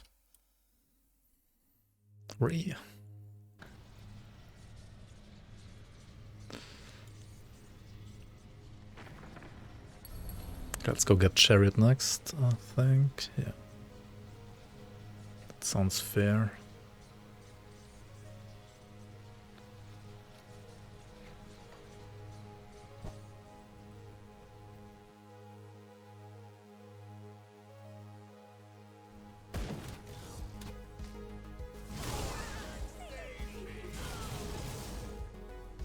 They removed Magic Find in PoE1. Wait, they actually removed... Why the fuck did I bring it back then? Like, that's the other thing. Not only did I like, copy questionable design decisions from last epoch, they also brought back designs from PoE1 that they were like got rid of in PoE1 that were garbage. Like, how the fuck can you do that? Like, you should learn from your own game, right? It's like they're unable to learn from their own game. Like, huh?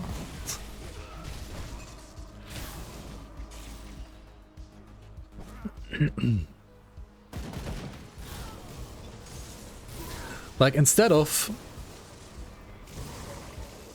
Magic Find being a set on gear, you should, alongside minus 10% Eddy Rest per act, you should get like plus 10% Magic Find per act.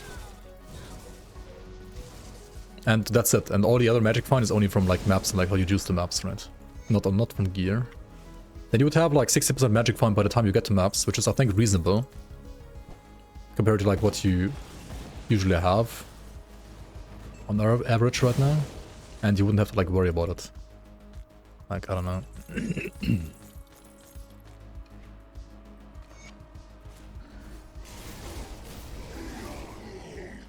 Rarity is still there. I don't know, I think both are like not a good stat on gear. I think it's totally fine on maps and so on, but on gear I really don't like it at all. At least personally, I think it's stupid on gear. Like, as a mechanic itself, obviously it's important to have, right? You always need to give the player a harder challenge, but also need to like reward the player for that, right? So like, obviously higher tier maps should have like higher Magic Find, and like you can like juice the map with like modifiers to get more Magic Find. That obviously should always be a thing, otherwise like in the ARPG like difficulty progression in itself would make no sense. But on gear it's just stupid, I don't know. You feel a bit stuck on what to do from the moment I become a fresh level 100 to gearing up to find an endgame form and being able to do the hard celestial bosses. Yeah. I mean, you wanna like make a character that can do like a decent amount of like endgame farming, like for random drop gear with ideally as much deterministic gear as possible in Grim Dawn, right? You want to like plan around like monster frequents and like easy to get gear to then make a character that can like reliably farm like Shattered Realm or Crucible or like Lokar to get, or like totems at the very least, to then get like the random gear that you need to actually become like your strongest form.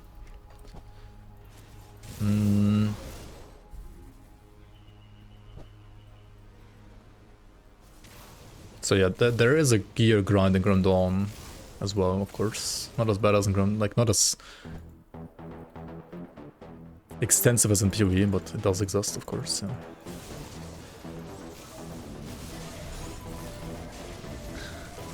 Chris said he wants Magic Find in the game because it extends player time. Corpotech, yeah, of course.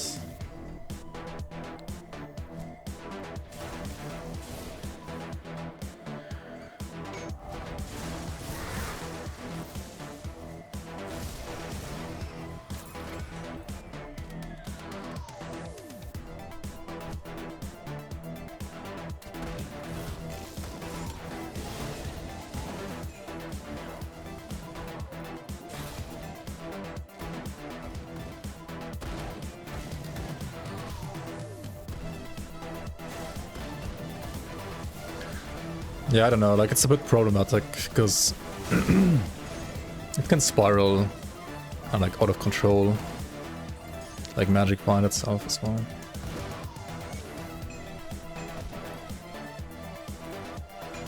Like when it's no longer difficulty bound, in my opinion. Give me a ranged Promise Strike Druid, got a Skyfallen of Thunder. And also Rata, Acid Perdition budget. With, yeah, okay. I mean, just you would have to like use those builds to farm like more gear, right? This is kind of like where you get to the stage of the game where you do have to grind a bit, to grind for like more like random drop endgame items.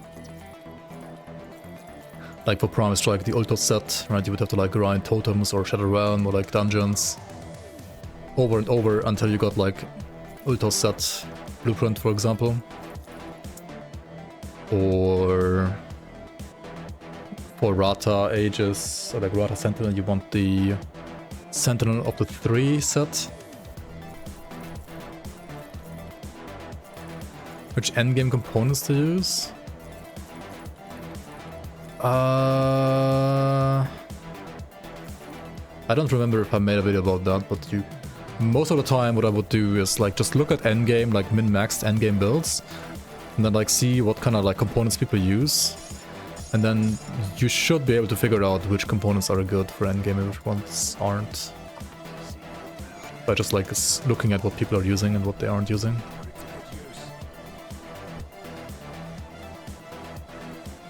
Oh, build command, I should like make a new Grim Tools actually, you're right. Thanks for the reminder.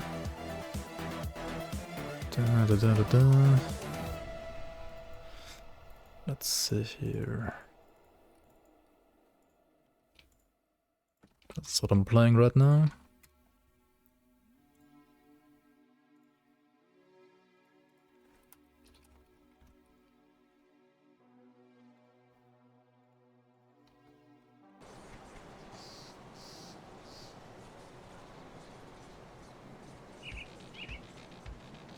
Naturally set items get so expensive for the purple maps. All I can say is be happy that it exists in the first place. Like before it was even harder to get the blueprints, or like the full sets.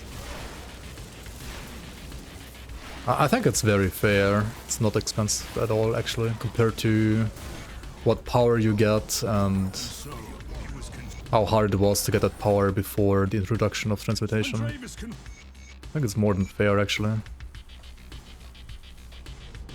Like it used to be way harder in the past. Back in my day.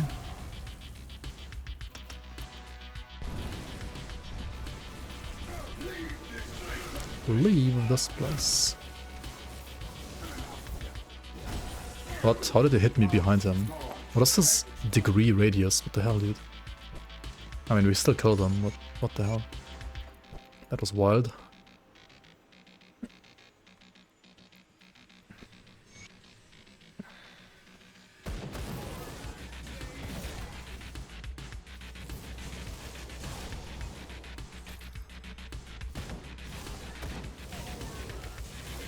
Diablo 2 nostalgia developer bullshit and PvE2.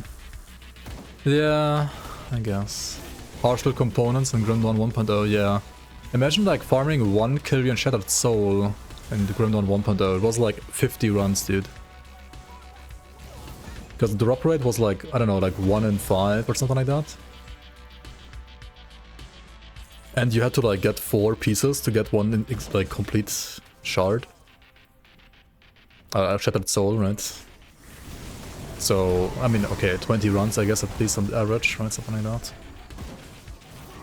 Maybe even more, I don't remember what the exact drop rate was, but... yeah.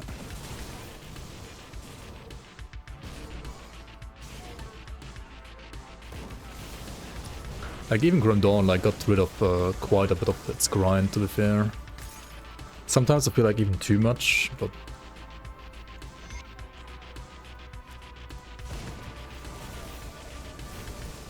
I guess for the vast majority of players, this is more enjoyable. There's always gonna be like some Naomis who love to grind Kyrian for like 100 hours while not having skill modifiers on their items and while complaining that they deal ZTPS on their build, but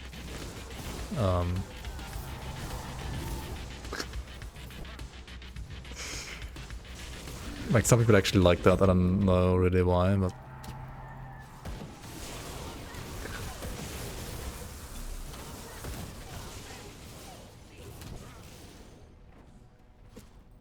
build progression review of this build? Yeah, I will do that eventually. 100%. This will probably like, be part of like a new how to level an Arcanist guide for 2025 for Fangs of Astakarn.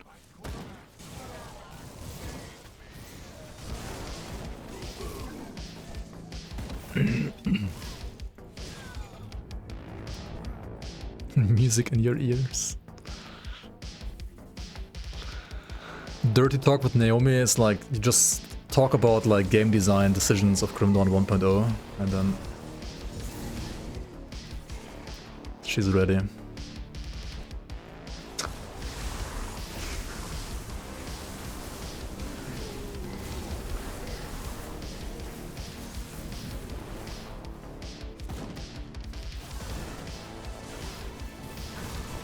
And she's ready for the grind. When 1.0 stream?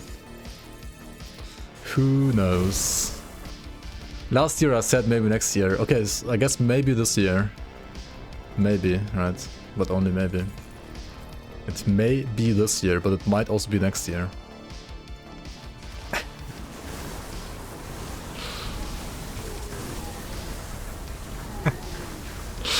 Yeah, we'll see.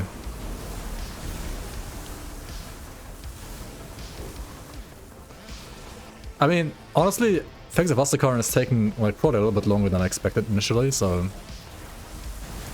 there might be more time for a Grim Dawn 1.0 slot at some point. Maybe, we'll see.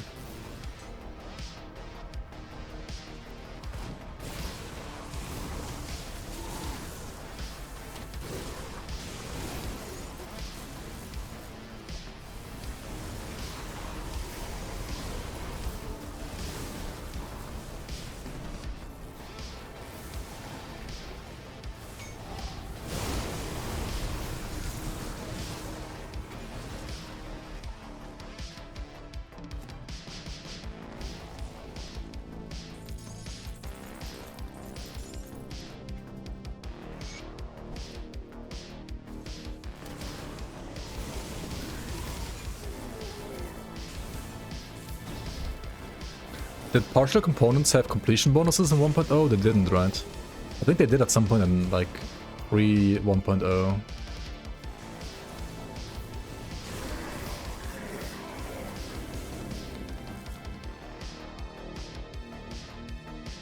The Titan Quest style, like completion bonuses. Stun res? Yeah, more stun res is good to have for sure. They didn't in 1.0? Okay. You heard that? You heard Titan Quest? I am sorry, my chosen. I am sorry, my chosen. For you are not the chosen one. belly burst. You wanna save mirror for belly burst, right? Or at least don't get hit by belly burst. The single target damage against Father Kaiman was, I mean, I would say acceptable. It wasn't like insane though. To be fair, my offhand is level 24, so not like really very high level. And this is more aether damage than elemental damage.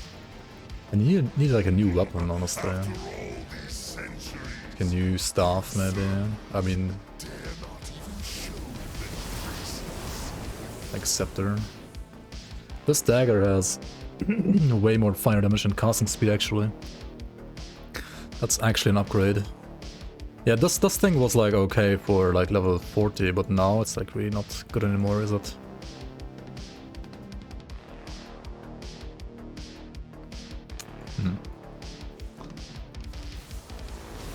What's like a good elemental monster replant? Does it even exist? Maybe like this. No, the strives are like always single element as well, right? Yeah, this is just base game right now. You might remember Father Kaiman, right? That's where you died. So you never got past.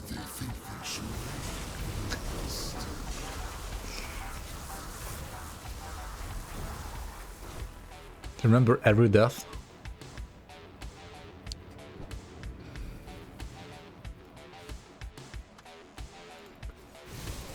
What about PoE2? Do you remember every death in PoE2? I think I actually don't. I died like to the fucking Rust King too many times. I don't know how you died to Rust King, but I actually died a lot to the Rust King.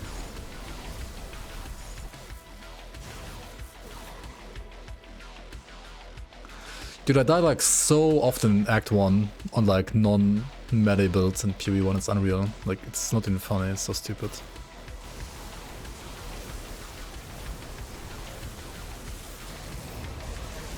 I feel like I play too many builds, like too face tanky.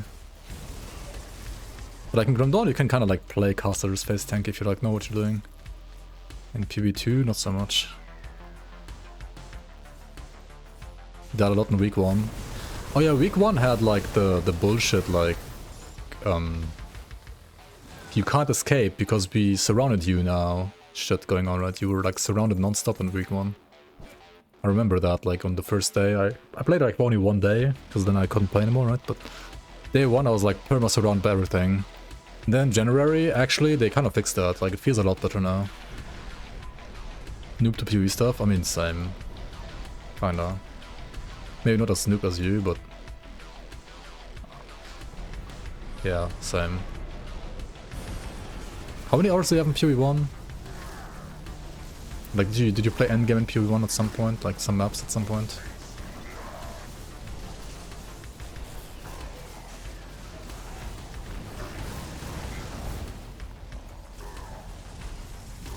Okay, I gotta say, like, single target. I shouldn't have mirrored there, by the way, that was panic for no reason.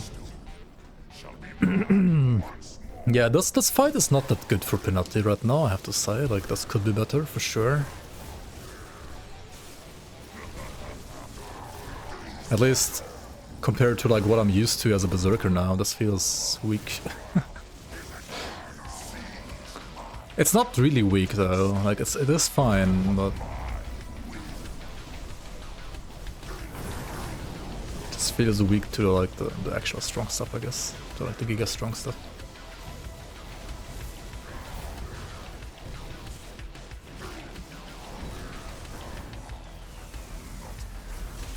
I mean, we're ranged though, right? So we can just... I did mirror that, didn't I? But apparently too late. Okay, dodge the meteors, right? Dodge the meteors. Always dodge the meteors.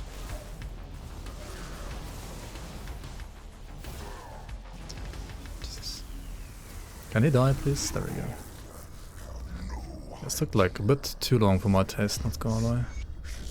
But, like, game design-wise, I think this is like how long the fight should take, right? This is like a well-balanced build, I would say. Like, if you're dev and you're seeing this cut, I think this is totally fine. Because, you know, like, the average player is gonna be probably rather slower than this. I mean, I could have like a better weapon. I could like have more % damage on my weapon. Like I could definitely like have more damage than I have right now. Not really more through like monster frequency, but or like skill modifiers rather. I could have like this item, which like gives me another like 1.5k damage apparently. Or like these boots and so on. Like there's some gear that can definitely like increase my damage right now. And also my defenses are really weak right now. I have like only 400 armor, which at this level is very bad. When I have level 30 boots, level 29 belt, level 40 pants, level 42 chest. I mean, these are like kind of fine. But yeah, many things are kind of squish.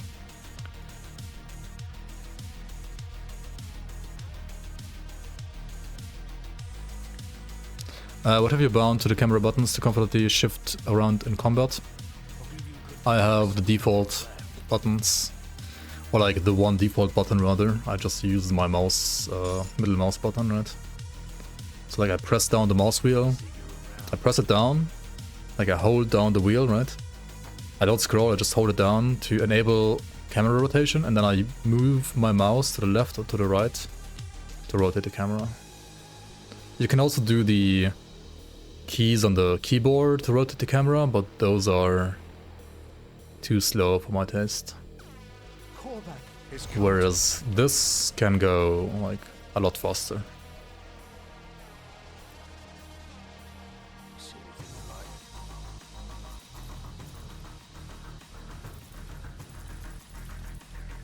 Which I prefer.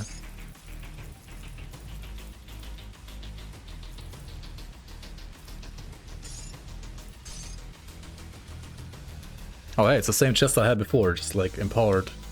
I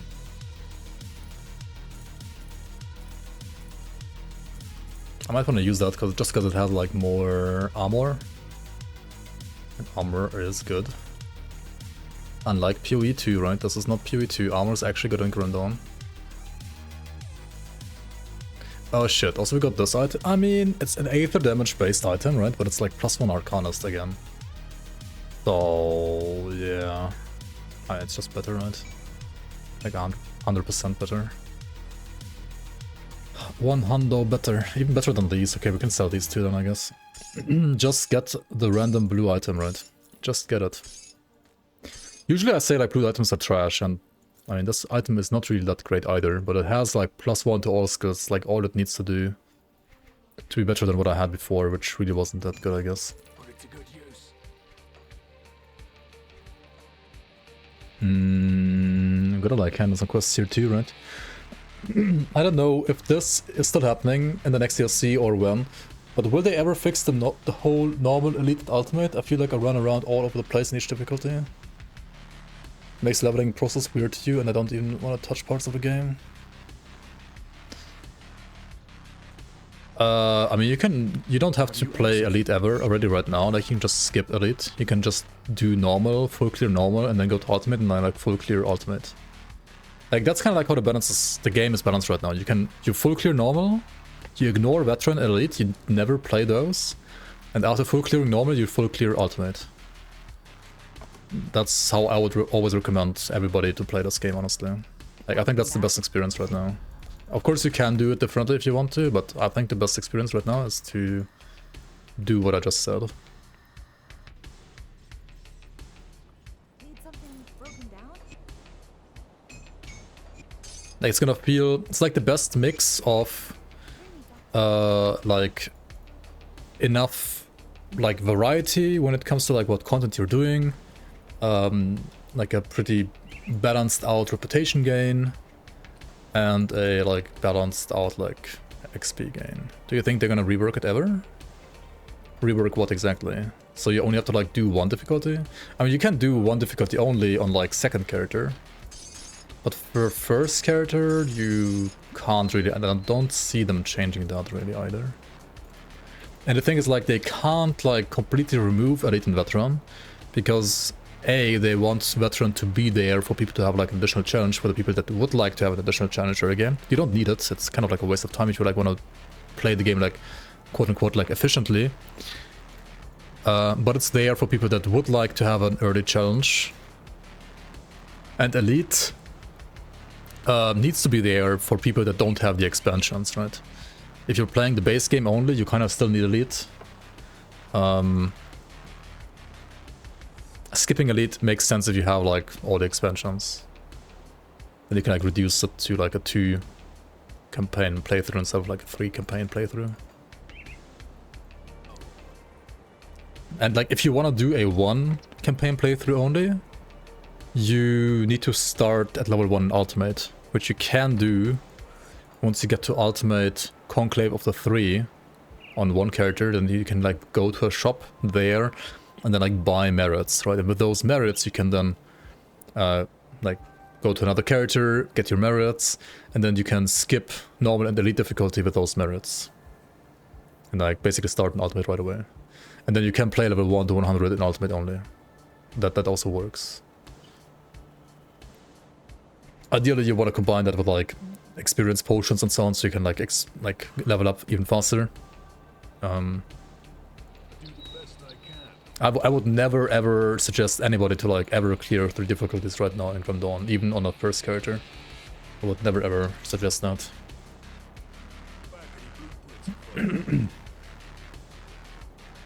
If you have all the expansions, right? If you only have the base game, then you kind of have to, because there's not enough content without the expansions. But if you have expansions, then I would never ever suggest you to like play more than twice through the campaign, like per character. Because, well, I mean, it gets repetitive at some point, right?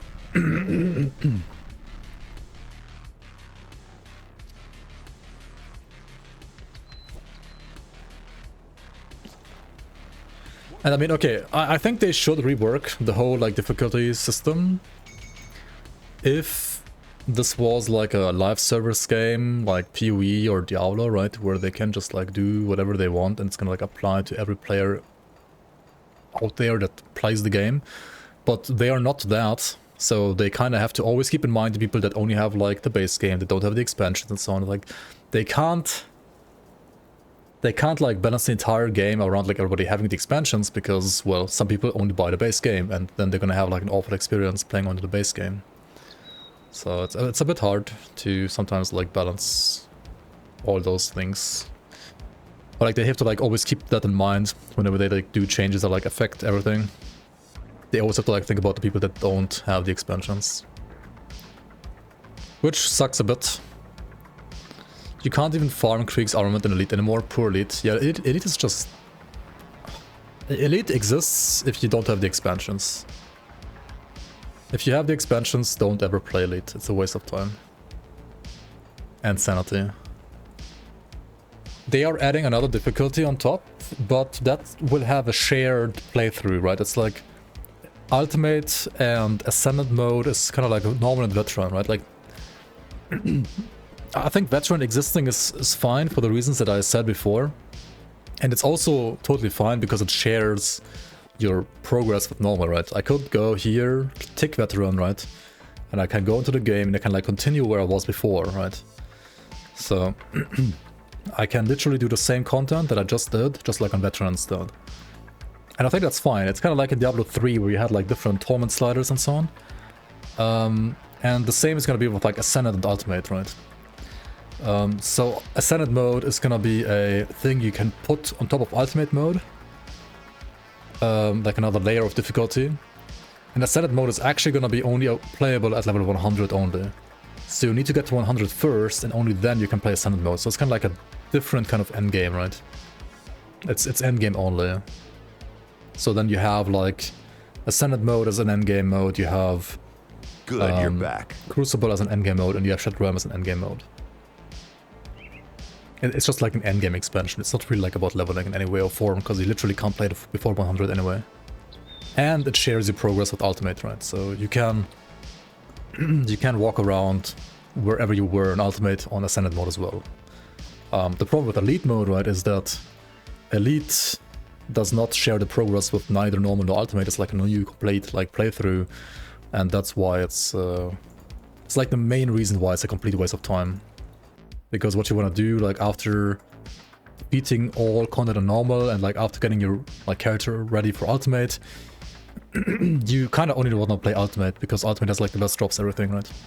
Also, Valinov, welcome in, welcome in. Thank you so much for the 36 months. Literally 3 years. Welcome back to the Bloomers. Appreciate the support a lot. Welcome back, welcome back. How are you doing, man? Elite is unprofitable. Yeah, that's the other thing. Like, Elite has better drops than normal, but it doesn't really have, like, good drops like Ultimate anyway. Like, it doesn't have as good drops as Ultimate, and you usually, if you play normal properly, and you play like through all the acts and you get like all the reputation unlocked from all the factions, which you want to get anyway for endgame, like you need the endgame augments usually from these guys, from all of these factions, to like round out your endgame character. Once you've done that and you've like fixed your resistances to be like ultimate ready, you just play ultimate usually, right? Like right now I would maybe like finish this side quest and like this side quest, or like this side quest or this side quest. And that's it, right? Like I'm gonna go to ultimate like at level 55 probably. I don't need more levels, or like I don't need more gear really for ultimate. Ultimate is easier than you think, honestly, like once you know how the game works. It's fine for a few extra shrines and like XP and so on. I mean, yeah, but you could also not do that and just get them on ultimate instead, right? I don't know. And yeah, I mean, it depends like how much you like Act 1, right? If you want to do Act 1 like again one more time more, like one additional time, then sure, go for it. Ultimately, that's probably like why Elite also like still exists, right? Because some people do think it's fine to play or like do enjoy playing it. And it's totally fair too, right? I mean, ultimately I'm not gonna like tell you how to play the game, right? You can play the game whatever way you want to. I'm just saying, like telling you how I think the game is the most fun and how I think the game is the most like enjoyable and slash efficient to play. But of course, if you want to like play differently, that's totally fine, right?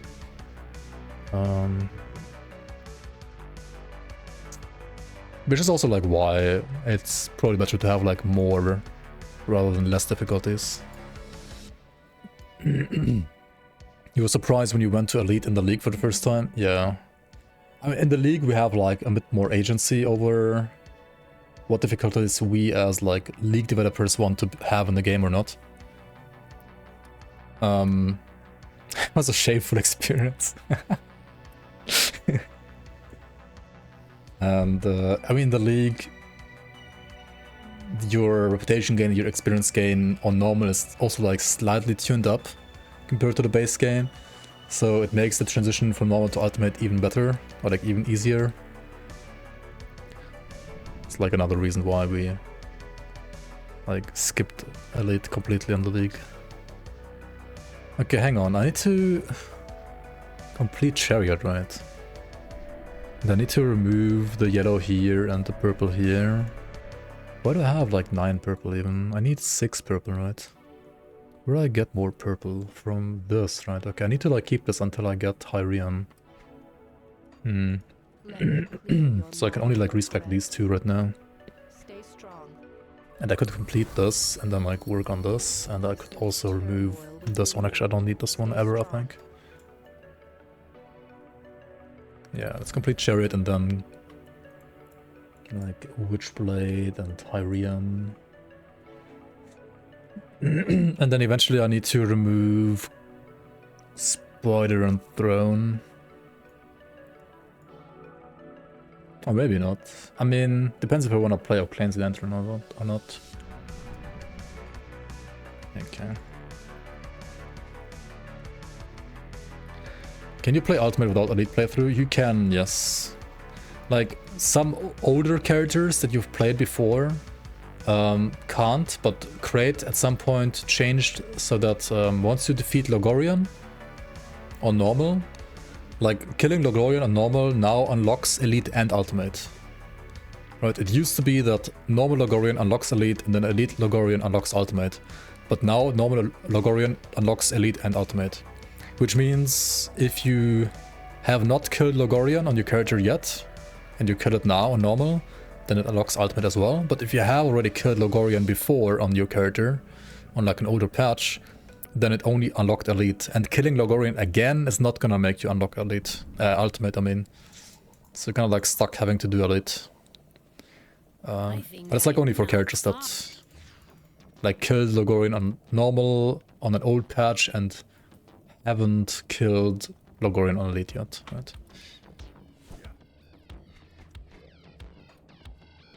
Yeah, the rep boosters are really good, the mandates and the merit to like skip the difficulty and XP bots, like those are all like the, well, the things you want to get up like consecutive characters more efficiently. Did I just remove my null for some reason? I did apparently.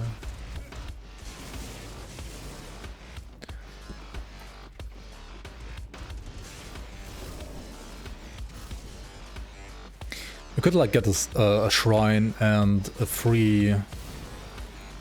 What's it called? Like a free skeleton key actually. From Mogdrogen, right? Could like scam Mogdrogen out of a skeleton key here. I got the one from SOT already, right? Yeah. And I got the one from Conflag 2 and Velvery, okay.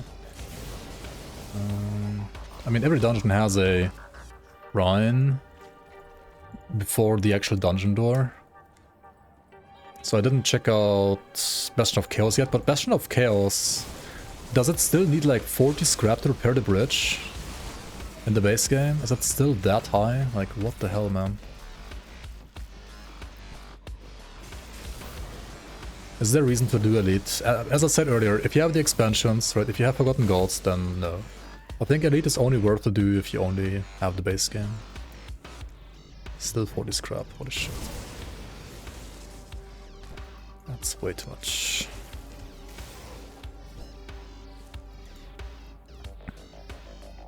Rep boosters also got buffed now? Yeah, that's true.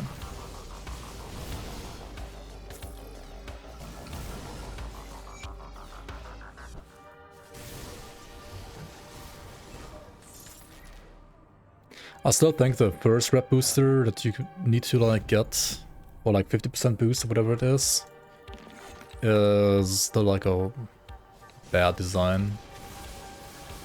Like the Rit, whatever it's called, I think that's just a terrible design. Personally, it makes no sense to exist.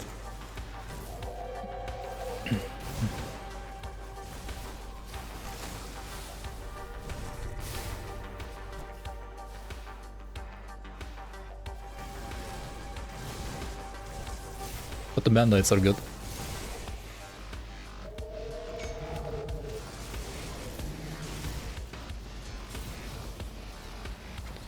I mean, we could also open up the way to Lost Oasis, right? But do I need to do that? For like one shrine only? Could also do Hidden Path, right? Get maybe some skill points, like one skill point there. But I mean, we're gonna do that anyway in Ultimate. I think it's probably a waste of time to do it here. Is Panetti more endgame viable now? Yeah, it's a lot better now than before. It certainly is actually viable now. From what I've seen, like, the other people, like, create. Spams, I mean, it's still a spam skill, that's true. It still has the spam skill problem, but... I think apart from that, it's definitely like a lot better than before. It's still easier to kite with Panetti than say with Aether Ray. Like it's mechanically better for kiting than See anything you like? channeling skill at least, right? And well, Aether Ray is arguably viable too, of course. The Force Way build uploaded. Finally got you all the hardcore achievements and Crucible achievements too. Congrats, congrats. Happy to hear that. Okay, one more thing to prepare for Ultimate is I guess to like get a Haunt Relic. A Haunt Relic needs a Spectral Long Sword. I could like just farm Old Arcovia real quick. Or I could go to the Blood Grove and hope a secret vendor there sells me a longsword. Let's do the latter. Should be quicker. It's gonna be more expensive, but I do have some money, so it should be fine.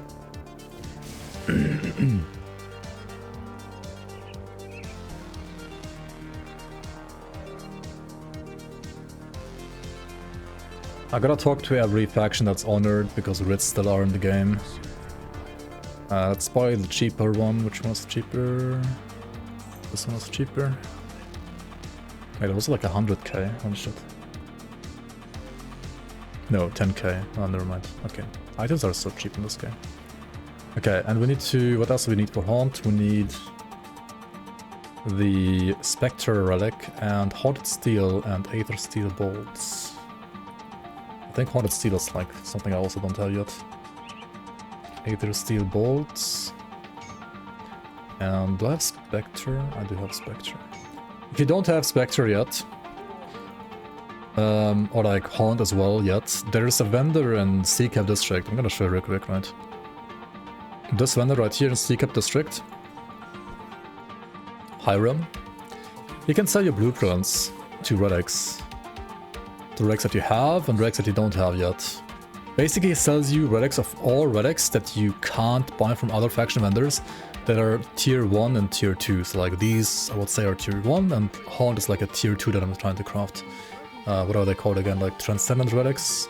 Like he can sell you all blueprints for all Empowered and Transcendent Relics, not from Mythical, but like these two, that you can't get from like other faction vendors. But he only like sells you like 2 or 3 at a time, so you have to like reset the vendor. How do you reset vendors in Grim Dawn? You can go to the main menu and like go back into the game, right? That's like one way. And you can also port to another spot on the map that's like far enough away. Then like wait there for like around like 15 seconds. Because that's like how long it takes for the game to like despawn objects and like NPCs as well. And then you come back and it's gonna be like, basically like reset, right? So right now it's like 2 different relics that I didn't have before, right? So I can buy these 2. And then also we can do the thing with the timer, right? The timer is like the top left now. They changed us. We chill here for like 15 seconds, right?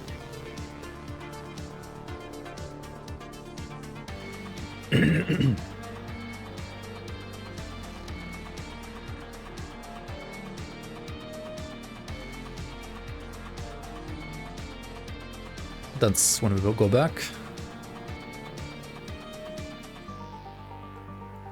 And then we check the shop again, and surprise, surprise, he has new relics now, right, to sell. And in this case, I already learned all of these, including Haunt. But say you wanted to get Haunt, right, to craft for your Arcanist, this is how you would do it. You just buy it from this guy. Okay, what do I need now? Haunted Steel, right? Some of these components that are sold by like factions, I still don't know like which faction sells which, so I actually have to Google this. This one is sold by Audit of the Death Vigil or Kaiman's Chosen. So we go to Homestead, for example, or you could also go to their camp, right, in Sorrow's Bastion. And we're gonna buy like pretty much all of these, I think. And if you were like sided with Death's Vigil, you could also like buy a +1 to all skills to Arcanist belt here. Which obviously would be great as well. In my case, I don't have that, so how do I solve that problem? Not having +1 all skills to Arcanist my belt. Well, I could go to Port Velbury and farm like a boss there that drops the belt. Do I want to do that though? Maybe, maybe not. Vengeful Wraith.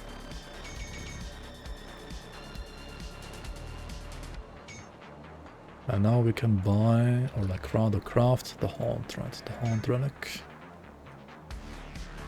I'm gonna lose Elemental Rest, but Elemental Rest is... yeah, I mean, we're good with that. Movement speed, -5. We have 6 over, I think, so we're fine there too. It gave me like +1 to Conversion. Conversion does not convert anything. Conversion is an Arcana skill in the skill tree that gives you like CC resistances, actually.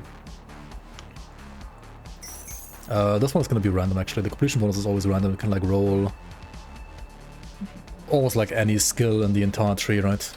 So there's some high variety there. But it's not a big deal, honestly. Like whatever you get is fine.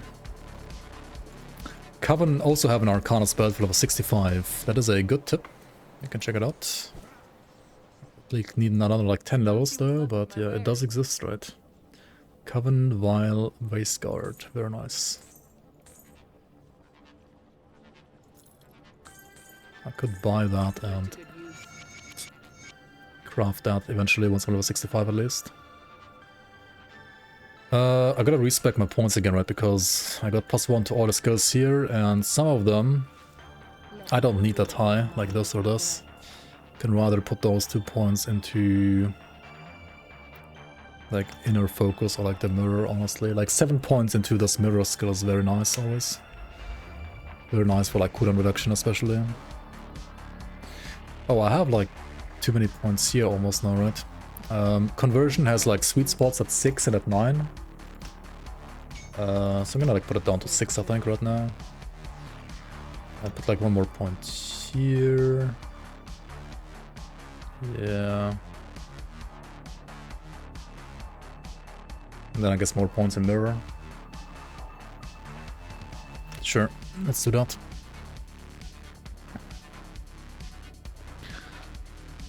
Okay, let's do the Black Iron docks. You touched Titan Quest once, it's just too old for you to enjoy. Yeah, I mean Grim Dawn is basically Titan Quest 2. Except Titan Quest 2 is also gonna exist at some point this year, apparently. But Grim Dawn is, well, built upon the original Titan Quest engine. Like, improved in many ways, has much, like, smoother gameplay in my opinion. And tons of, like, quality of life as well. Some of the, like, itemization systems, you could argue, like, which one is better. But you can't deny that, like, the game feels smoother and, well, has camera rotation and is updated, like, in many ways, more modern in many ways than Titan Quest. In this case, more modern being more positive as well, actually. Which is not always the case, but in this case I would say it is like that. You wish Titan Quest 1 was remade in Grim Dawn engine? Yeah, I mean, at this point, the Titan Quest 2 is around the corner anyway. So let's just all hope that Titan Quest 2 is going to be a fun RPG to play. I mean, it's definitely not going to be as trade-focused or grindy as PoE 2 in any way or form anyway, so... In that regard, everybody who likes a little bit more casual approach is gonna enjoy Titan Quest 2 already more than PoE 2, I guess, maybe. But I mean, there's like many more variables, right? Like the combat might be scuffed. Something could be like feeding not good, who knows. The skill system looks actually kind of interesting though. It reminds me a lot of Diablo 3 actually. The Titan Quest 2 skill system that they spoiled so far. Do we have like any new like Titan Quest 2 spoilers by the way? Is there any news? I'm kind of curious. Because it feels like an eternity since the last update that we've gotten.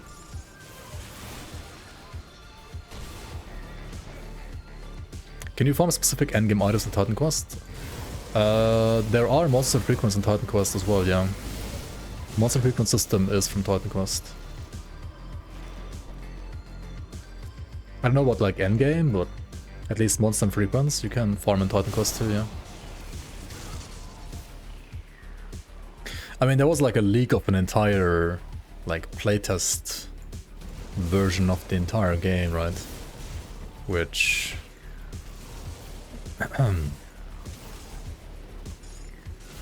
obviously nobody should play and stream.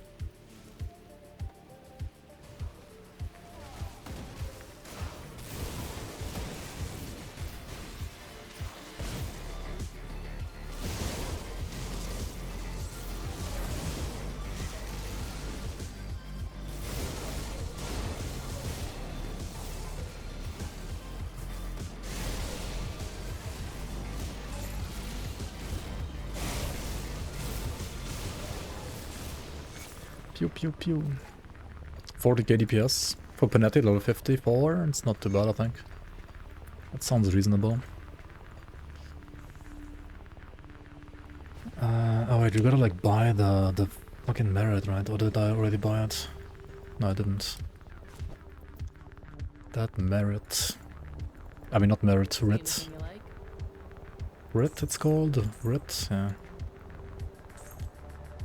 Should also like buy all of these components here. See you around.